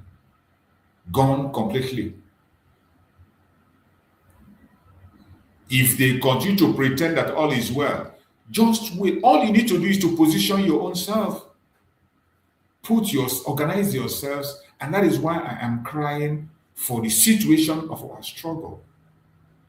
That we must put ourselves together so that we can speak louder in one voice. We can speak much more louder, and our voice will be we have more effect. When we speak in one voice, our voice will have more effect. We can have more impact. We can make more impact. We can make more impact. They cannot silence us. They cannot. No matter how they try, they cannot silence us. Biafrans are not the people that have been intimidated. But somehow today, some of us are scared of the unknown. Some of us are just scared. Not just that they are scared and they are scaring others. You are scared and you are scaring others around you. Not only that you are scared, and you are covering the road for others to operate. The Northerners are doing their part, showing their hatred on us and doing all manner of things they are doing. And most of them know that the time is up. That is why they are fighting their last battle. Most of them know that the time is up. There is nothing anybody can do about it. There is nothing, absolutely nothing anybody can do about it. The end of Nigeria has come. It's just a question of time. Even though you see them continue to pretend and they are only postponing the doomsday. Wherever you are in this very Christmas, you must be very careful. If you have made it this far, there is no need, there is nothing that will make you not to make it up into Christmas. Let us hear what this lady has to say. Are not going to eat Christmas food. We, the Northerners, are not going to eat Christians' food. You and who? You and who? Come, make I knock sense put inside your head. You and who? Something where God no tell me say make I no do, you they tell me say make I do. Make I no eat Christians' food for waiting. Me wey be say during Salah they cook food, they share for neighbors. They cook food, they give friends, Christian neighbors. Then they chop, then go wash my plates, come. When Christmas don't reach now, you go tell me say make I no chop their food.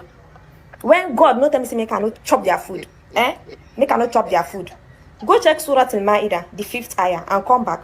Go and read the 5th ayah in Surah Al-Ma'idah and come back and tell me if God really said we should not eat Christians' food. God say make we eat Christian food. You they can't tell me say we no go eat Christian food. We will not go eat. Who be we? Am I you? Are you me? Keep that to yourself. Oh. If you know why it's no eat. Just like no include me. No put that we again. Say I know they among. Which kind of rubbish talk be that? Make I no eat Christian food. Come gum my mouth now. Come put super glue for my lips. Since now you get my mouth. I be when I swallow and I belly they enter. I beg anybody will cook Christmas food, invite me. I am ready. Invite me. Anywhere you get inside this Nigeria, invite me. In fact, even if I Cameroon, you get invite me. And they can't chop. Christmas food. If your place far, the only thing will be say I will tell you if you want to invite me. Inside that invitation, just put one flight ticket inside. You know now. You know say place far, I don't go feel waka with leg. I know how road be now. Just they pick people like this. So just put one flight ticket inside. I will come. Why I no go come? Why I no go eat Christmas food? They don't burn anybody. Papa may tell me I no eat Christmas food. The only thing I no go collect from Christian na alcohol. I no drink alcohol. I be Muslim. From head to toe. Man no eat. Come for here. That was a very entertaining one. That was a Muslim lady who saw a video where they were telling them the northern Nigeria, they should not eat Christmas rice. Say we the northerners will not Christmas at the year. They ask and say which we. That is how many of them come. They come and claim we. And you see, when we say Nigeria has ended, it has ended. Just like this usually is. So there are so many of them that are not. They are not extremists like others. Just like the shooting in Australia. That shooting in Australia, the person that tackled one of the shooters and collected the gun from him was a Muslim. A fellow Muslim was the person that tackled that shooter and collected the gun from him. So there are some of them that are not this extremist, but they have a lot of work to do in their hand. There are a lot of work for them to do. Calling out these extremists, going forward to confront them face to face, confront them, both those, more especially those of them that are in power, confront them, challenge them, confront them, just the way we are confronting our own people. They should go into that confrontation. Not all of them. Just like I always say here, sometimes some people will come here, they come hard on the Yoruba people. It's not all Yorubas that are bad. There are some of them that are good. But all we are saying is that those wonderful and good ones should not be silent. Should not be silent. Likewise, we the Biafrans. If you're one of the good Biafrans that knows what he wants, don't be silent. Continue to talk. See me, I'm doing my own part here. Every day I come and talk with all the attack I'm getting. I am getting attack even from fellow Biafrans. They attack my platform. The major problem I have in this platform is not even the Janjaweed, it's not even the Nigerian government. We know that Nigerian government are doing their own. But the major attack I'm having in my platform here is Biafran people, the people you think that you are with them. They are the major ones. So these things are everywhere, they're everywhere, right, left, and center. And that is why you see that yesterday and today program are focusing mainly on that internal sabotage. Message is somehow directed to us, we the Biafran. My message since day before yesterday and today, is somehow directed to us. Because the Janjaweed, the Nigerian government is a done deal. We have already overcome them. We have already defeated them. And there's no two ways about it. They are only trying and forcing themselves to come out and speak. If the disgrace they are getting internationally alone is enough for them. The disgrace they are facing is more than enough for them. And they will continue to get that disgrace. We will continue to make sure that they are disgraced more than ever. Let's just listen to this idiot.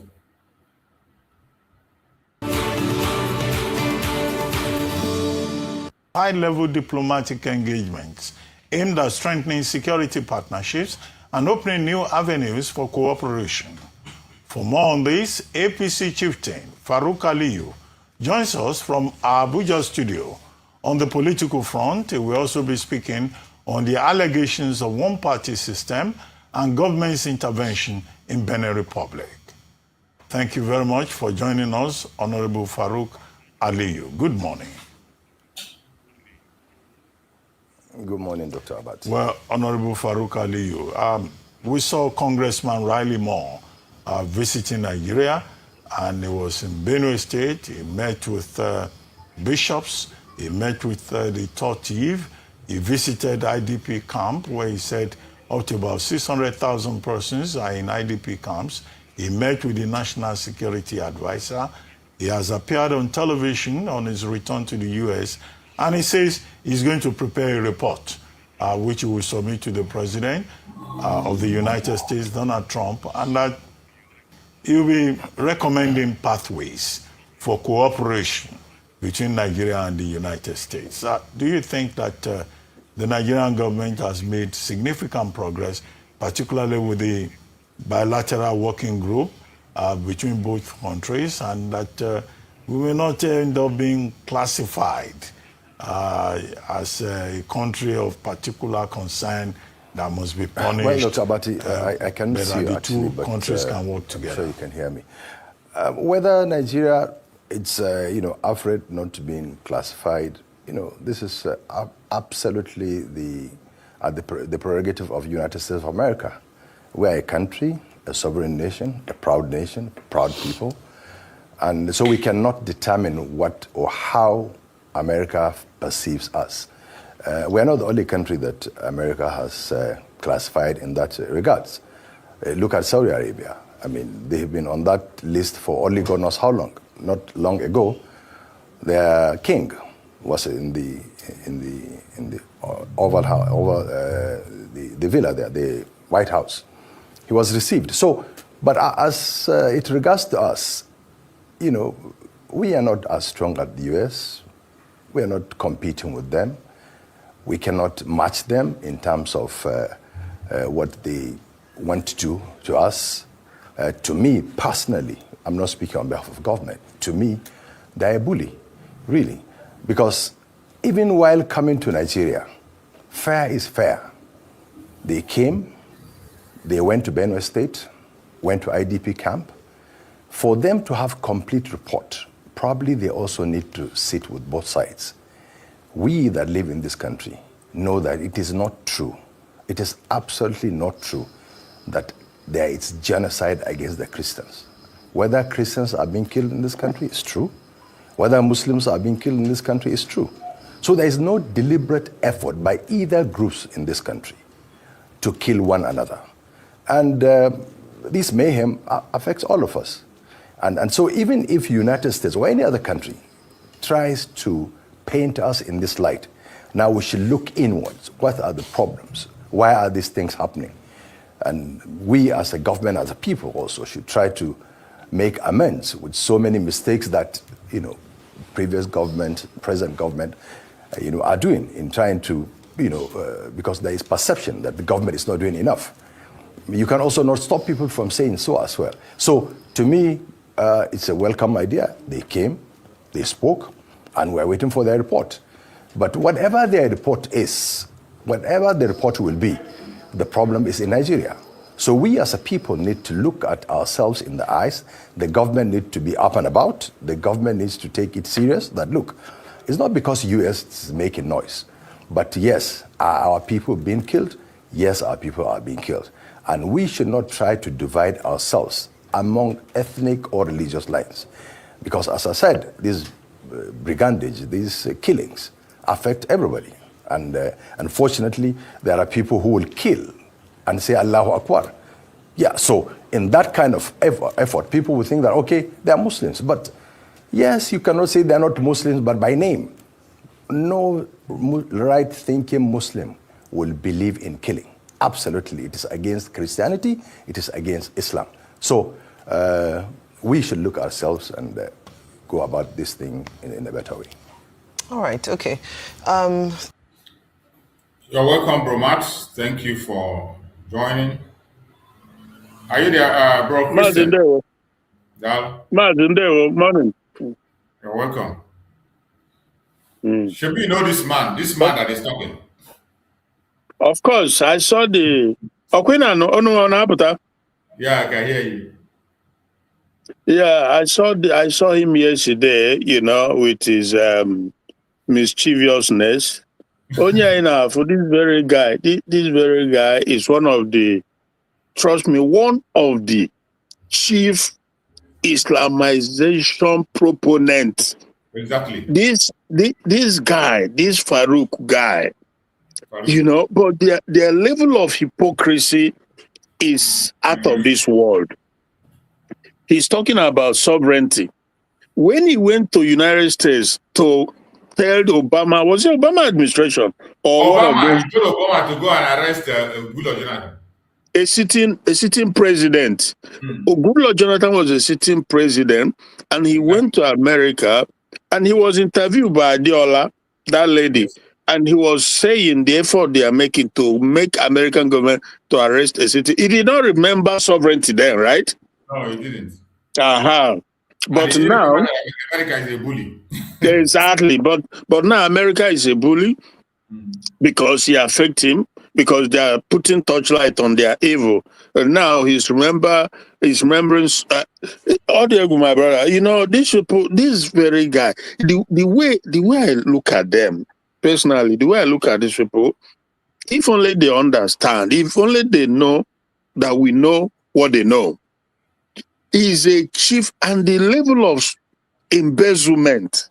He's one of the sponsors of Boko Haram. If there was a good government in Nigeria, people like this will be put away for life. This guy is 2 billions and billions.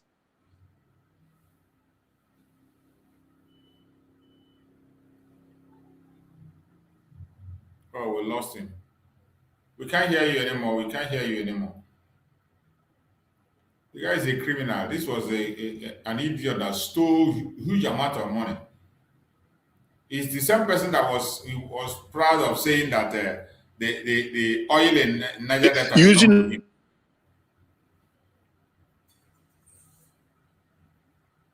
We can't hear you. We can't hear you. I think you got to log out and come back again. Your network is just off. I think you are talking, but we can't hear you. Just try and log back again. So that was the idiot who was talking trash for a very long time.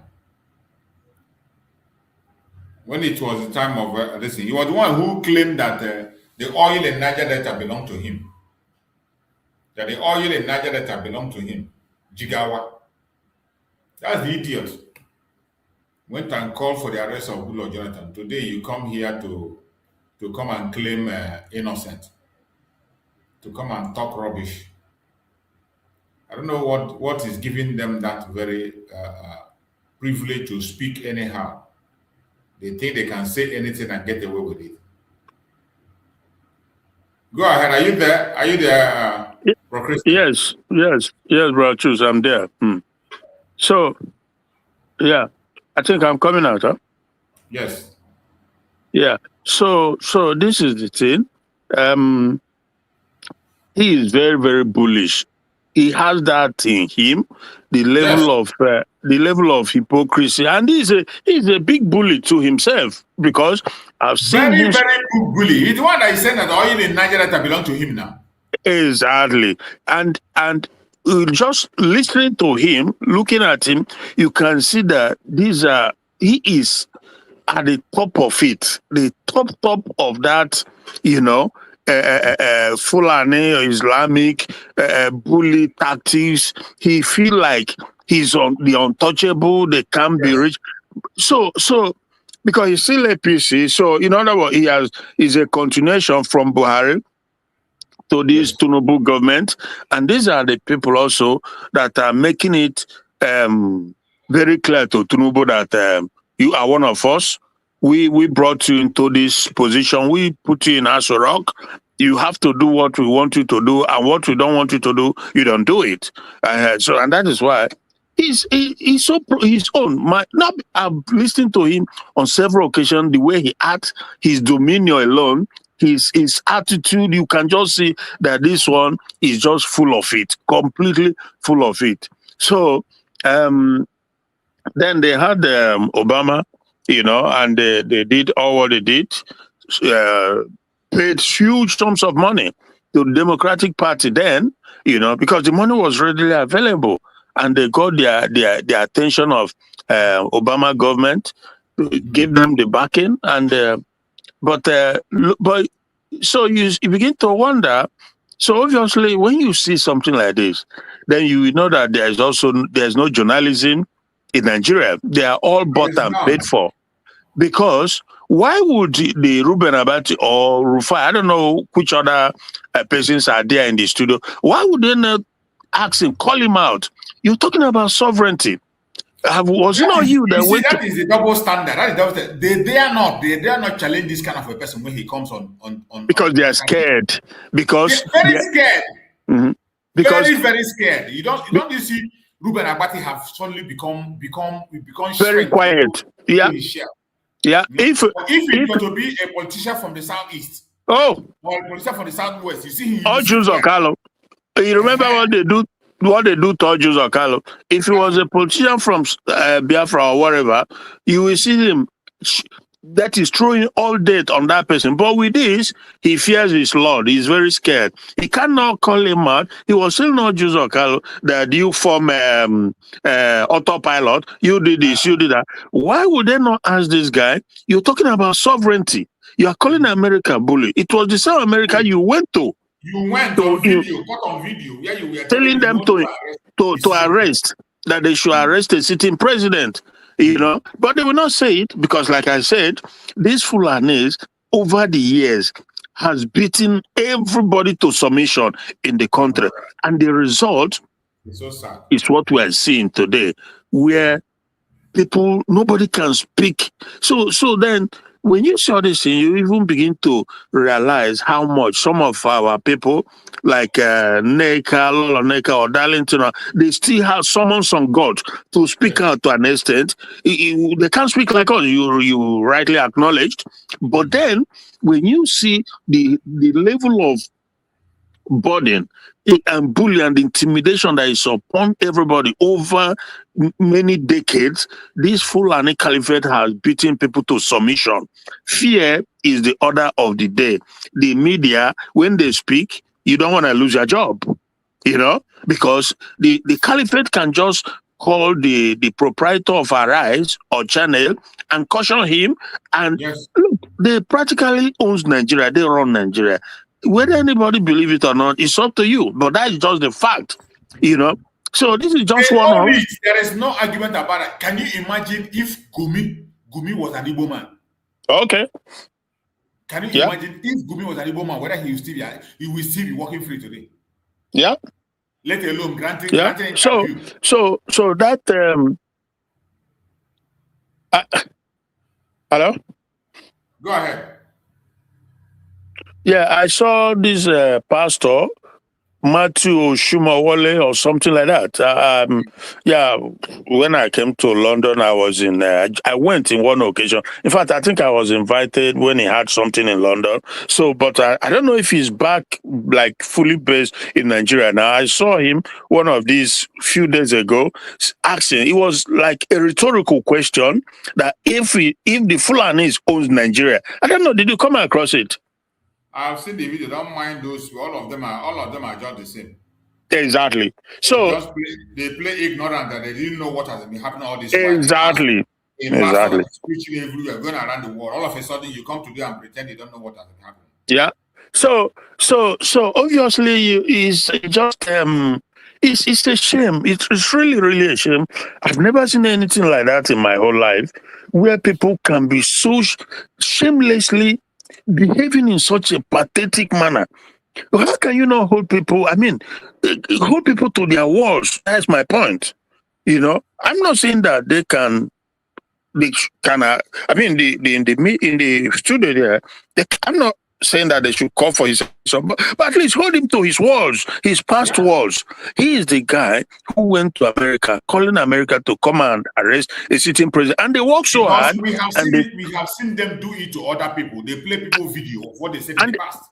Yeah. And they thwarted Jonathan's administration. They completely destroy his government. Inside and outside, they destroyed it. And you are sitting there, and you cannot call him out and say to him, why do you people think you can behave in such a manner? You goes and do something, and when somebody does it, you turn around. They cannot say it because you can see how much fear and respect they give to him. Is a Fulani or whatever, Muslim. So this is a serious situation, and it's not going to change. Trust me. This whole thing is not going to change. The only thing that's going to make it change and save people, you know, from that contraction is, like you rightly said also, everybody go their separate ways so that these people with that yoke, you know, on people will be taken away. Because other than that, forget it. As far as one Nigeria is concerned, you will remain under the bondage. Except to get out of it. Nigeria belongs to them. There is nothing you can do about it. Nothing. Every day it shows very clearly, you know. And also because the outsiders, like United States, for example, at the end of the day, they are outsiders. Everything Trump is doing is for humanity's sake, you know. So we as the people have to be ready to get out of this enslavement, this shackle. We have to be ready. It's not Trump or America that have to be ready. No, it's we who are feeling it, who are in need, that want to be ready. So that any measure they take, every step they take towards that, we grab it with both hands, if you know what I mean. So, because they are not the one that is in this mess. Is the people, the indigenous people in Nigeria. Can you imagine a country where about 5 to 7% of the population, they are just untouchable. They're in charge everywhere. Who they decide who rules you, who doesn't rule you, who becomes the president, all over the place. Worst in our place in Biafra land. That is where it's even worst. You know, all these our politicians. These are people that the same caliphate has over the many decades has prepared, you know, to do their bidding. You know, I have said that, and I cannot be debunked on that because the evidence is out there for everybody to see. You know, so it's just very, very sad situation. Really, really sad. You know, I think yeah, Maz, let's. You want to complete the video? I don't know, but it's just sad that nobody. I don't know if Rufai is there in that studio. I've forgotten really because sometimes Rufai is there. It's only Rufai that ask a question, and Rufai ask some questions. Though yeah, but the question wasn't. Can we play it more?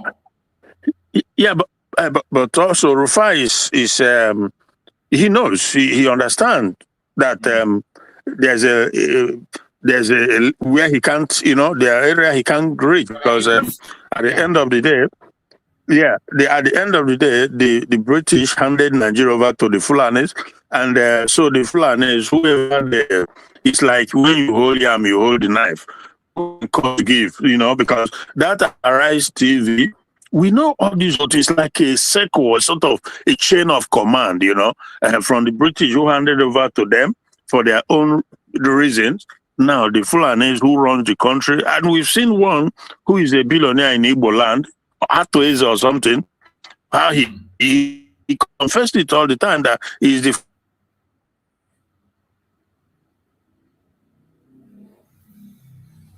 Fulani made him whom he is. We lost you again. We lost you again. We can't hear you. We lost you. Let's see if we can hear you. There are a number of issues around, this administration. And since we're looking at the state of the nation, you talked about the efforts made in insecurity and insecurity. Some might agree, some might disagree. But I want you to talk about the state of your party, the APC, and the accusation of the APC by opposition parties that you're turning, under this administration, using, weaponizing state bodies like the FCC, ICPC, the Nigerian police, and witch hunting some of the politicians to induce them to joining the APC. What would you have to say about this with regards to a one-party state in Nigeria? Well, about one-party state, it's really very subjective because no coercion, absolutely no coercion. Your colleague that left here before I came mentioned what happened in Anambra State. I mean, there is any deal between our government and any of these states. So in the wisdom of Soludo, decided to say he was going to support Mr. President. And we would have loved to take Anambra State. So which means APC should. Our people went there to contest. We lost. And that's it. So any of these governors that, comes to us, do we tell them, no, don't come? And there's no coercion. And if anybody talks about being victimized or weaponized... That is the kind of pride in these people, the pride in them is so disturbing, The kind of respect they command from the media when they come to media, it's disturbing. Look at the way he's talking. Look at the way he's talking. Anytime you see a Fulani man come to their studio, that is how it is. All those studios, all of them, both in channel television or this one and even VOP. Whenever you see a Fulani man come, they are so scared. This man is part of the people that went and paid the bandits to come into Nigeria. He was one of them who went to pay bandits, give them money, and brought them in. During the time of Muhammad Buhari, he was in the front line. These are the people that stole the money, stole all the money in their account with the late idiot. Today he come here and he'll be talking. God have mercy. Are you there, Christian? Christian, your line is disturbing again today. We lost you. We can't hear you. Analyzing the anti-corruption agencies, the question you should put to them, are there grounds? Is it true? Are there allegations? These are allegations. So let the people, whether in government or out of government, as at today, there are senior members of our party, the APC, that have been prosecuted by EFCC or ICPC. So, but, it's part of the opposition. I mean, I don't blame them. They can say whatever they want to say, but there is no evidence whatsoever to show that we are weaponizing EFCC against any one of them, anybody in this country for that matter. Okay. So I'll just read this out to you. It was a statement issued by ECWA. ECWA has about close to 10 million members in Nigeria, and I'm just going to paraphrase because it's quite a long statement. So they said that ECWA firmly and solemnly declares that there is clear, verifiable evidence of systematic coordinated campaign against Christians in Nigeria. Hardly a day passes with reports of killings in Christian community. And invariably, what they have been saying here is that all of this amounts to genocide. It was a statement signed by Reverend Dr. Ayuba Asheshe, ECWA General Secretary. I mean, what do you tell this 10 million strong church that says that there is Christian genocide and they're killing their members? I mean, not to say there are not killings of Muslims in the country. What do you tell this ECWA church? That's number one. Number two, you said you want evidence that we're not tilting into a one-party state or that people are not being coerced to join. I mean, look at the cases. Look at the EFCC cases now. I mean, Aliko Dangote just spoke about a serving government official that he said he can provide evidence for that he sent his child to school with $5 million in Switzerland. We have not seen the EFCC pick that up, but we have seen the case of Malami, we have seen the case of Ngige, you know. And we're not saying people should not account for their misdemeanors, but is it that everybody that serves in this government is a saint? That there's no one case, you know, of any allegations going up of corruption and the likes and all of that, you know. Till today, somebody will have asked, okay, I thought the kind of persistence as we were chasing Yaya Bello then, all of it seems to have simmered down. Anyway, I'm not they're going to argue that the case is in court. So these are the things people are looking at. And you said you would have loved to take Anambra. You didn't really put forward a viable candidate. I'm not sure your party stakeholders went to campaign with Ukachukwu in Anambra, so you were not interested in Anambra. You had already done a deal with Soludo long ago that he was going to tilt his way. So, I mean, these are just some of the pushbacks. And good to see you. I wish you the best of the season. All the great festivities this season. I wish you the very best. And congratulations again to your, was it your child that had a ceremony that I wasn't part of? I'm sorry I couldn't be there. Please forgive me once again. Yeah. Thank you very much, Rufai. Now, I don't want to talk about numbers now, whether ECWA, you know, are 10 million or they are 100 million. But a life is a life. A life of a Christian ECWA is a life. A life of a Muslim is a life. Whether there are killings in this country, yes, there are killings. Whether Christians are killed in Nigeria, yes, Christians are killed. Whether Muslims are killed in Nigeria, Muslims are killed. So to me, I cannot stop them from saying whatever they want to say. But genocide, if you look at the meaning of genocide, in this country, there is no deliberate effort by either the Christian militia, if they are, or the Muslim militia, if they are, to deliberately go... Imagine the lie. Why is this man using the word "if they are"? Why is he using that line of word, "if they are"? We know there are Muslim militia in Nigeria. Not if they are. Why would you come to national TV and you are denying the obvious? Rubbing it in the face of the entire 200 million people. That if they are Muslim militias, if they are. Why are you using such kind of language? The audacity in these people is it's so annoying. It's so annoying, the way they speak and the way they After, like, okay, now we're talking about the Christians. There is nowhere where a group of Muslims decide to go and attack Christians because they are Christians. Because this whole issue of problem probably started with Boko Haram. And the case... Mr. Farrakh, I have a case. Okay. Go ahead. Which one? Archie.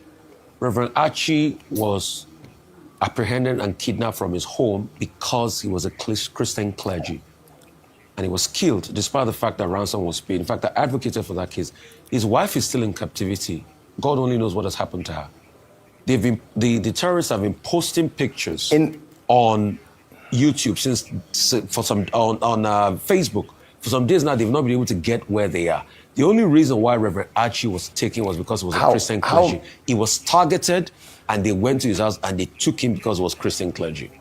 And I have copious evidence from the family members that I investigated and I spoke to. There are so many evidences also against Muslims being kidnapped and killed. I mean, a very prominent cleric in Kano was also killed by suspected Muslim, bandits or extremists and so on. So I am saying genocide when probably group of people like maybe the majority of Muslims in this country are trying to target Christians, making sure that Christians do not, rear their heads. That is not true. But whether there are killings, yes, I admit there are killings. And there are in certain areas where you have Christians, more Christians. Yes, when people are killed, probably more Christians are killed. When you go to northwestern part of this country, there are more Muslims in northern part of this country. A lot of them are being killed also daily. So let us not even go there. Look, and no government will just sit by and allow these things to happen. So it is not about the government or even the Muslims, the leaders, Muslim leaders in this country are targeting Christians. These are hooligans, these are bandits, these are criminals who go about killing people in the name of religion. And I told you, no any sensible Muslim. This man, when this people continue to lie and lie and lie before the whole world, it's so annoying. It's so annoying. It's so annoying that things that are obvious, you see them come on national TV, and this ginger will lie. And the most annoying thing is that the media, we give them the time to continue to lie and lie and lie. And I can't understand it. I don't understand why the media cannot call their attention and tell them to stop lying. I don't know why they cannot. And it is really disturbing. It is really, really disturbing. Thank you, that we are not part of this madness. We are gone. We are gone. And nothing will make us to return to the zoological republic. Nothing. Nothing will make us to be part of this zoological entity. There's nothing to write home about it. There's nothing to write home about it. My fellow Biafrans, I think my brother Christian has a network problem. He's being kicked out all the time, coming and out.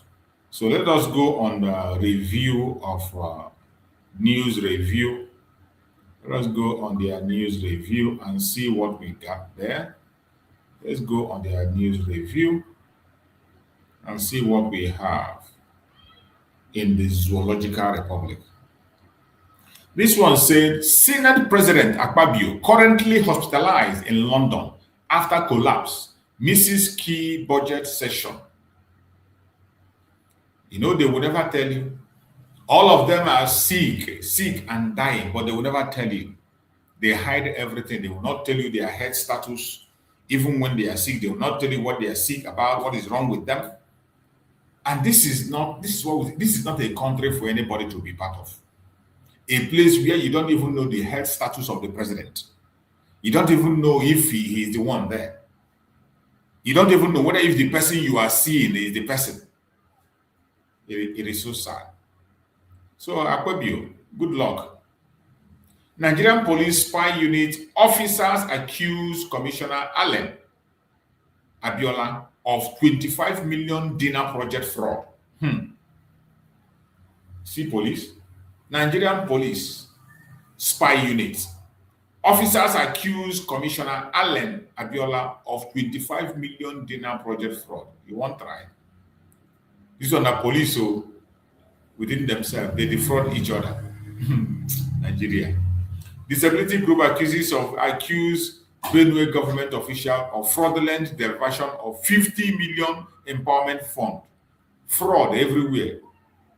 That is the kind of news, Nigerian news, fraud, right, left, and center, by government itself, by government officials.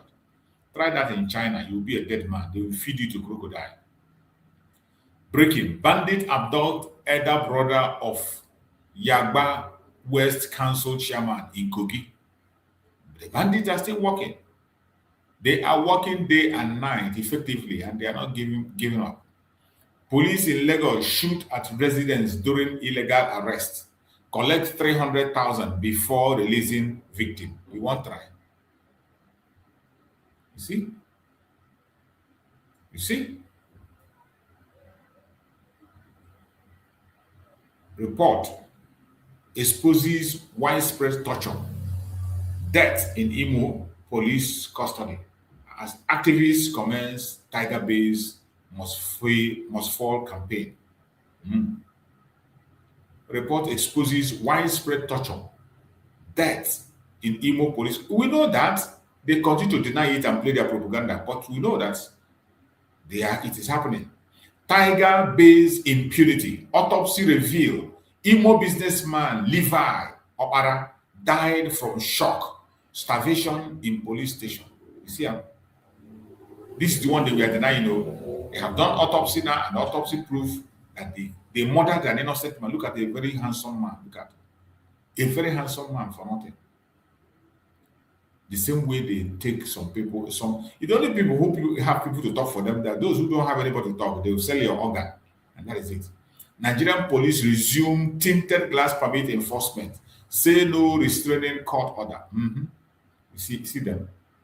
That is what they know how to do. Bribery and corruption. Police bust bandit supply route. Arrest 2 suspected kidnappers. Arm Korea in Kwara. Kidnappers arm Korea in Kwara. You see them. They go release them. So long as in the hand of police, these Fulani men you see them even with radio, with the radio phone in their hand. They supply to bandits. They are using to operate. Mad people everywhere. Lagos Police Commissioner Jumo accused of plot to influence court in Showere's wanted case. They are always doing it. It's not new. It's not new. Tiger-based impunity, despite DPP's advice. Police yet to arraign officer for businessman or other death. They not go arena. They murdered the innocent man. Nobody's going to do anything. Ex-Attorney General Malami must be prosecuted by EFCC despite his crocodile tears. Nothing will come out of it. The only thing he needs to do is to go back to APC and the case is there. Simple. This is the way they talk now because they never, and even being a full animal, nothing will happen to them. After some time now, you stop hearing about the issue. Tension rises in Edo community as residents lament illegal forest occupation. The bandits have taken over every of their forests. Some of them still think that Mazen Nanekano and the Igbos are their problem. Look at their parents in Edo State, lamenting of occupation of their forest. But some of them, you see them online, they are busy gossiping, facing saga. Supreme Court didn't endorse dissolution of democratic structures under emergency rule. Falana. You only talk when it is convenient for you. You talk. When it's not convenient, you twist it. Malami faces 16.9 million Abacha loots allegation. Unexplained multi-billion naira assets. Now one, Malami is a criminal that everybody knows. The only thing he needs to do is to go back to APC and his sins are forgiven. President Tinubu will lose 2027 election. He never won in 2023. Senator Abaribe. Abaribe, be careful. They go carry you. Only say they no say your word no get weight now. Your own talk. After talk, you don't get weight. You don't get any. House of Rep Committee summoned Dangote, NMDPRA official over damning allegation. I will come. NAF says Nigerian Air Force says 11 officers C-130 aircraft seized in Burkina Faso, not yet released, denies spy mission. Before now, not be them first bring propaganda here. Now for this same Sahara reporter here I see them. Now the same here I see them. They say Nigerian government can't say they don't release the 11 people, not knowing that Burkina no send them.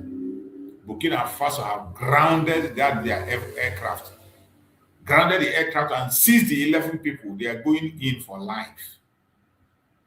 And as we speak, the investigation that was conducted on the aircraft showed that the aircraft have a very great capability of surveillance to survey things that are happening in Burkina, and most especially their military base, and send information back to France. You can imagine they have this kind of high-powered aircraft to conduct surveillance. But in Nigeria, Boko Haram is running rampage. Bandits is running rampage. They cannot make the surveillance and give accurate information to people on the ground to fight. So when we say Nigeria intentional, that the federal government is involved in terrorism. It is not a joke. Look at the kind of aircraft they took and went to Burkina to go and spy plane to go and spy Burkina. But in their own country, Boko Haram is taking over. Terrorists are taking over. They can't spy. Mad people everywhere. Thank God we are no longer part of the zoological republic. Late Buhari started locking his room. Believe report that I wanted to kill him, said Aisha. Before Uncle, not let Muhammad Buhari is dead already. The person that replaced him, that is his boyfriend. He doesn't trust you because you know you want to blow his cover. After all, you don't sleep with him, you don't do anything with him. So this one you're writing late one. Muhammad Buhari died long time ago. This one you're making now is an indirect confession. Indirect confession. Are you even sure that you're not the one that murdered him? It might be possible that you murdered the fake Buhari just to end the movie so that you can have your freedom.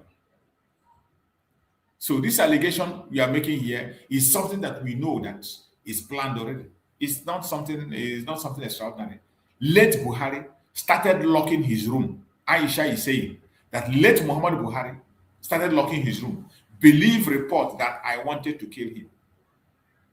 You see, when these people confess, they don't know when they confess. This is a very big confession. Why would a general be afraid of his wife killing him? If really he is the main Buhari. The original Buhari cannot be afraid of this woman. Who is she? The original Buhari that came and told you that her job is in the kitchen cannot be locking his room. When he's sleeping, he locks his room so he don't enter. He will not do that. The only person that will be afraid to do that is the fake Buhari.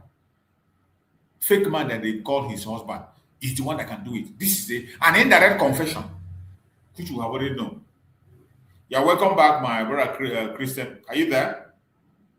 Yeah, Mazi, choose. You're welcome back. Hello, Mazi. Yeah. Today. Okay, you don't hear me? Can you hear me? Yeah, go ahead. I can hear you. Yeah. So, well, no, if I'm not the so-called Obodo Ibokwa, you know, you know, huh? Sometimes it's like that, my brother.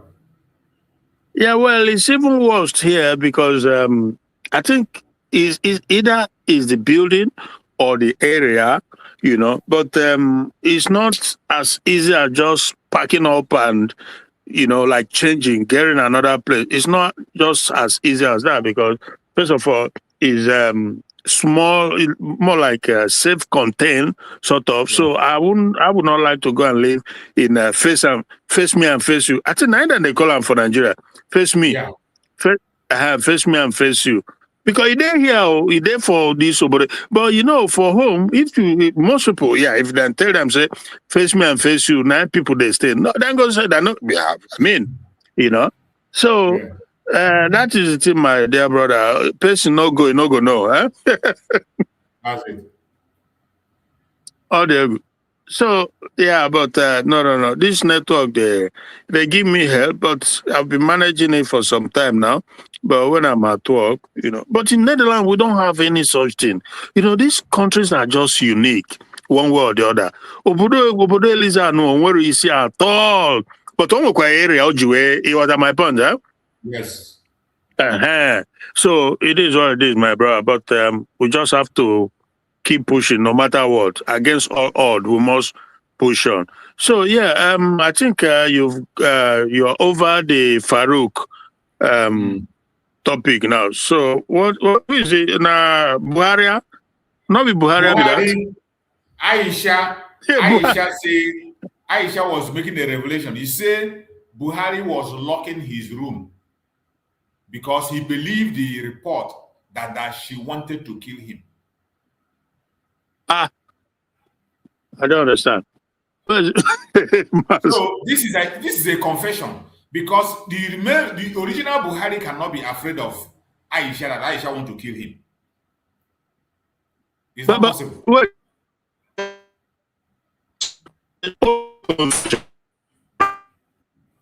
She said, let Buhari started locking his room.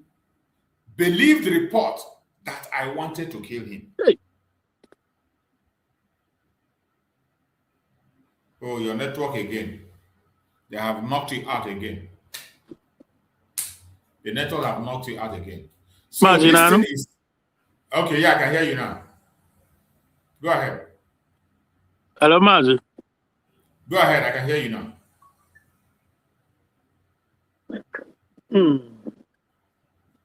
So you said that I was asking, is this a new current event or, I mean? Current, very current.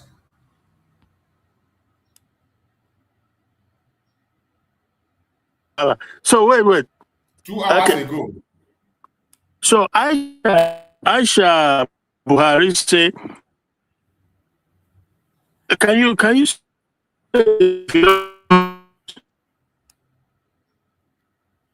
your network? This network screw me up today. Late Buhari started locking his room. Believed the report that I wanted to kill him, says Aisha. Wow. It's a confession.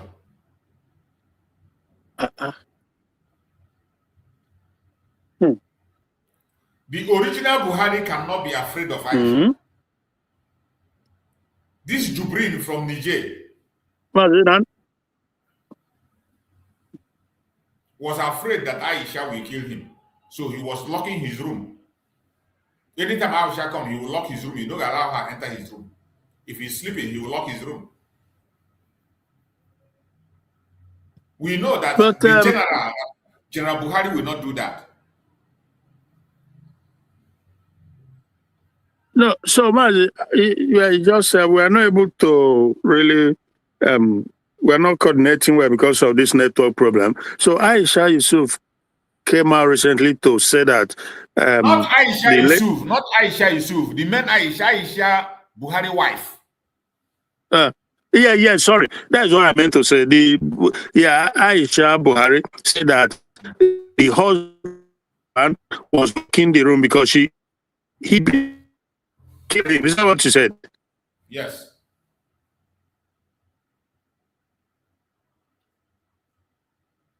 This is.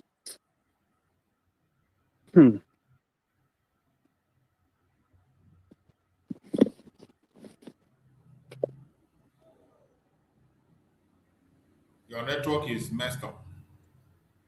We can't hear you.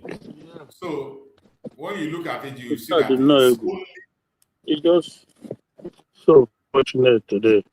Not letting up. It's only with that fake Buhari that it can happen, not with the original one. So that is it. Breaking.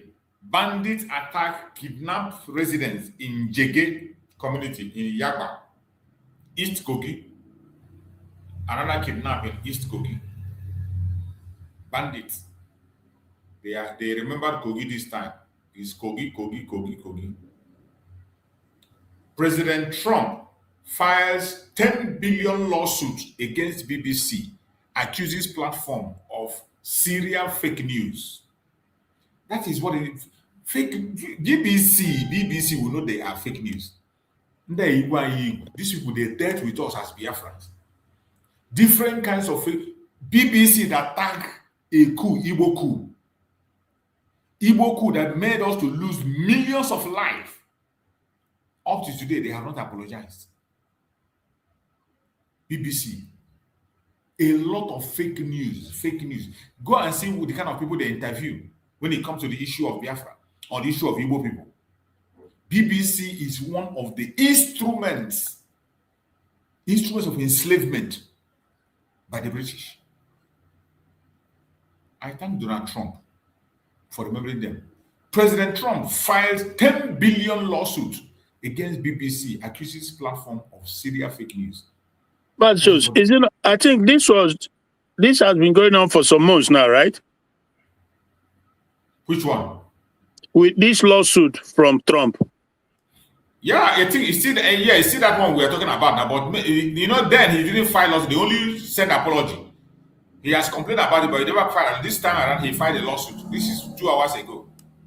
Good. Well, that is a total. He's going to bankrupt them, eh? Close them down completely. Yeah, and you will hear from them no more. If he goes ahead with it, that is a complete shutdown. So with their fake news, yeah, with their. They should just hand him over that BBC, surrender it to him to pay that 10 billion. Mad people everywhere.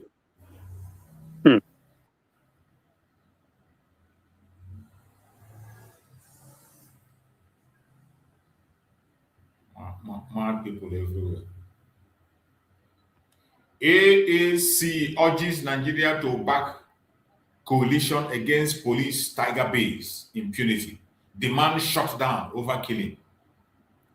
They know they hear now. AAC. AAC, that's Shore party. Sure, they urge Nigerians to back coalition against police. They should back the coalition against police tiger base to shut it down. They want tiger base to be shut down. They need to. That they release details alleging NM go and sit down. All of them are thief, all of them are being. PDP paid over 500 killed in Kwara community. PDP says over 500 killed in Kwara community in 2025 amid rising insecurity. No, look now they look Igbo with a problem. Kanu cleric Zubairu killed during prayer in Maraba quarters. Now one of our propaganda so that tomorrow I go say, hey, the Muslim is also killed. But those kind of narrative doesn't work again now. We don't see all those kind of narrative tire. The level that we are now, we don't pass that level. It's either the truth, nothing but the truth. No matter how they try to hide it, we'll bring it out. How Nigerians data watchdog caught backroom court deal that set aside 32.8 million sanction against Mecca. Hey, how did they finish? President Tinubu lying isn't leading by Bayo Oluwasami. Marcus, Akwimana, the caliphate, eh? Hello? Hello, go ahead. Yeah, they've come out heavily against. Yeah, they've come out against the MOU agreement that Tinubu signed with France. They've said they've asked him to withdraw that memorandum of understanding towards the tax system. Okay, yeah. So obviously, you know that anything they stand against, so obviously, Tinubu, I think at the end of the day, he has to walk it back because if the caliphate stand against it, we know what happened, that he will give up and the French will give up too. So we've seen that happen in the past, so I don't think it will be any different this time. Yes. That's it now. I think he was doing all those things without their consent. He felt he can Maradona everybody. Yeah.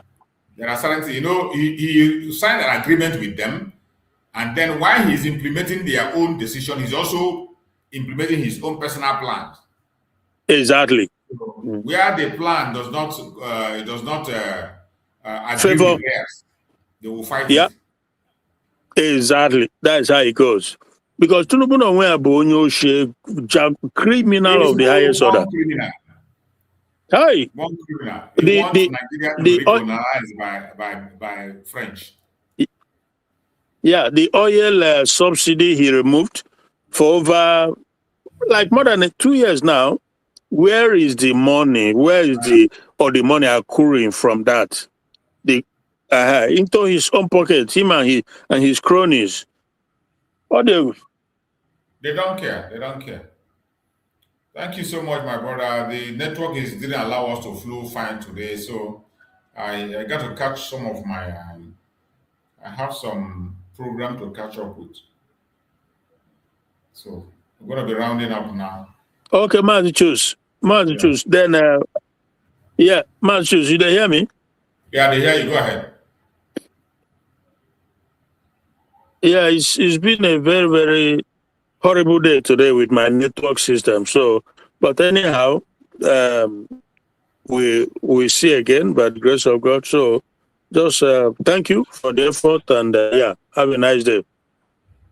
Thank you so much, my brother. I appreciate you also for your efforts, regardless of the hindrances. There's nothing bad. You are doing your best, and you're not always there. No point spending that money to rent to other place or to shift or transfer. Since you're not always there, once in a while, once you get back to work, and everything will stabilize. Exactly. That's how I look at. That's how I look. Yeah, that's how I look at it. You're not always there. There's no point changing the location. You're not always there. Just some free time. You just relax. That's very true. Thank you so much, bro. You're welcome, my brother. Thank you so much. I appreciate you. And thank everyone that have joined us on this program. Sunday Gabriel, thank you, Sunday Gabriel, for joining. You just came late. My brother Sunday Gabriel came late. We are closing and you appear. Thank you so much, my brother Sunday Gabriel, for joining us. And I appreciate everyone that have participated on this program. I thank you all. We are going to be back again towards evening time. I'm going to be back evening by God's grace, 5:30 p.m. Biafran time. I'll be back. So I have some assignment to handle now. I have some emergency to take care of. So I'm going to come back by the special grace of Chukwu Kabiama this evening, 5:30, and we will continue where we stop. Thank you so much and stay blessed. May Chukwu come and protect you and protect all our leaders, more especially Mazi Nandekano and Mazi Simon Eba.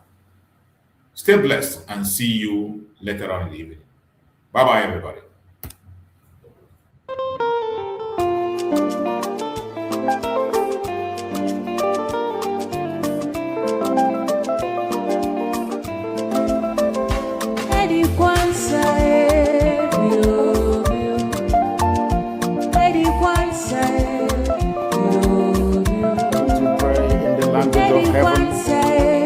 The very oldest language on the face of this earth.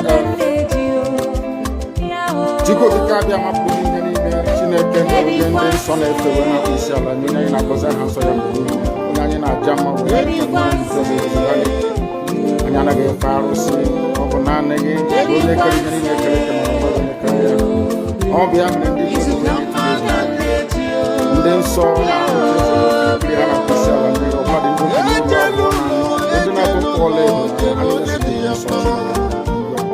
no totua nyaba no wanene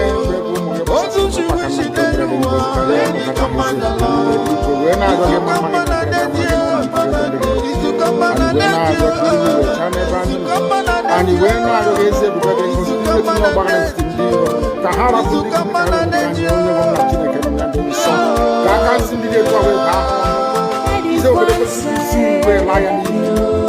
were not young. Because you will make a difference with your source and we're not going to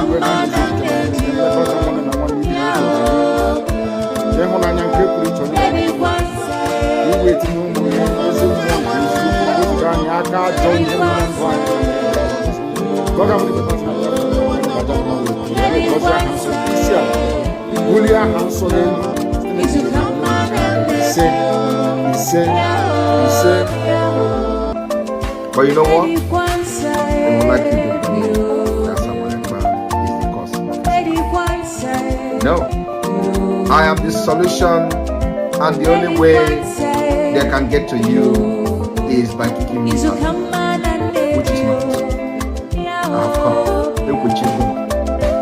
After I am done with Nigeria, Biafra will be free and enjoy freedom. Biafra will know the importance of freedom and what happens in 5 years to come. Thank you.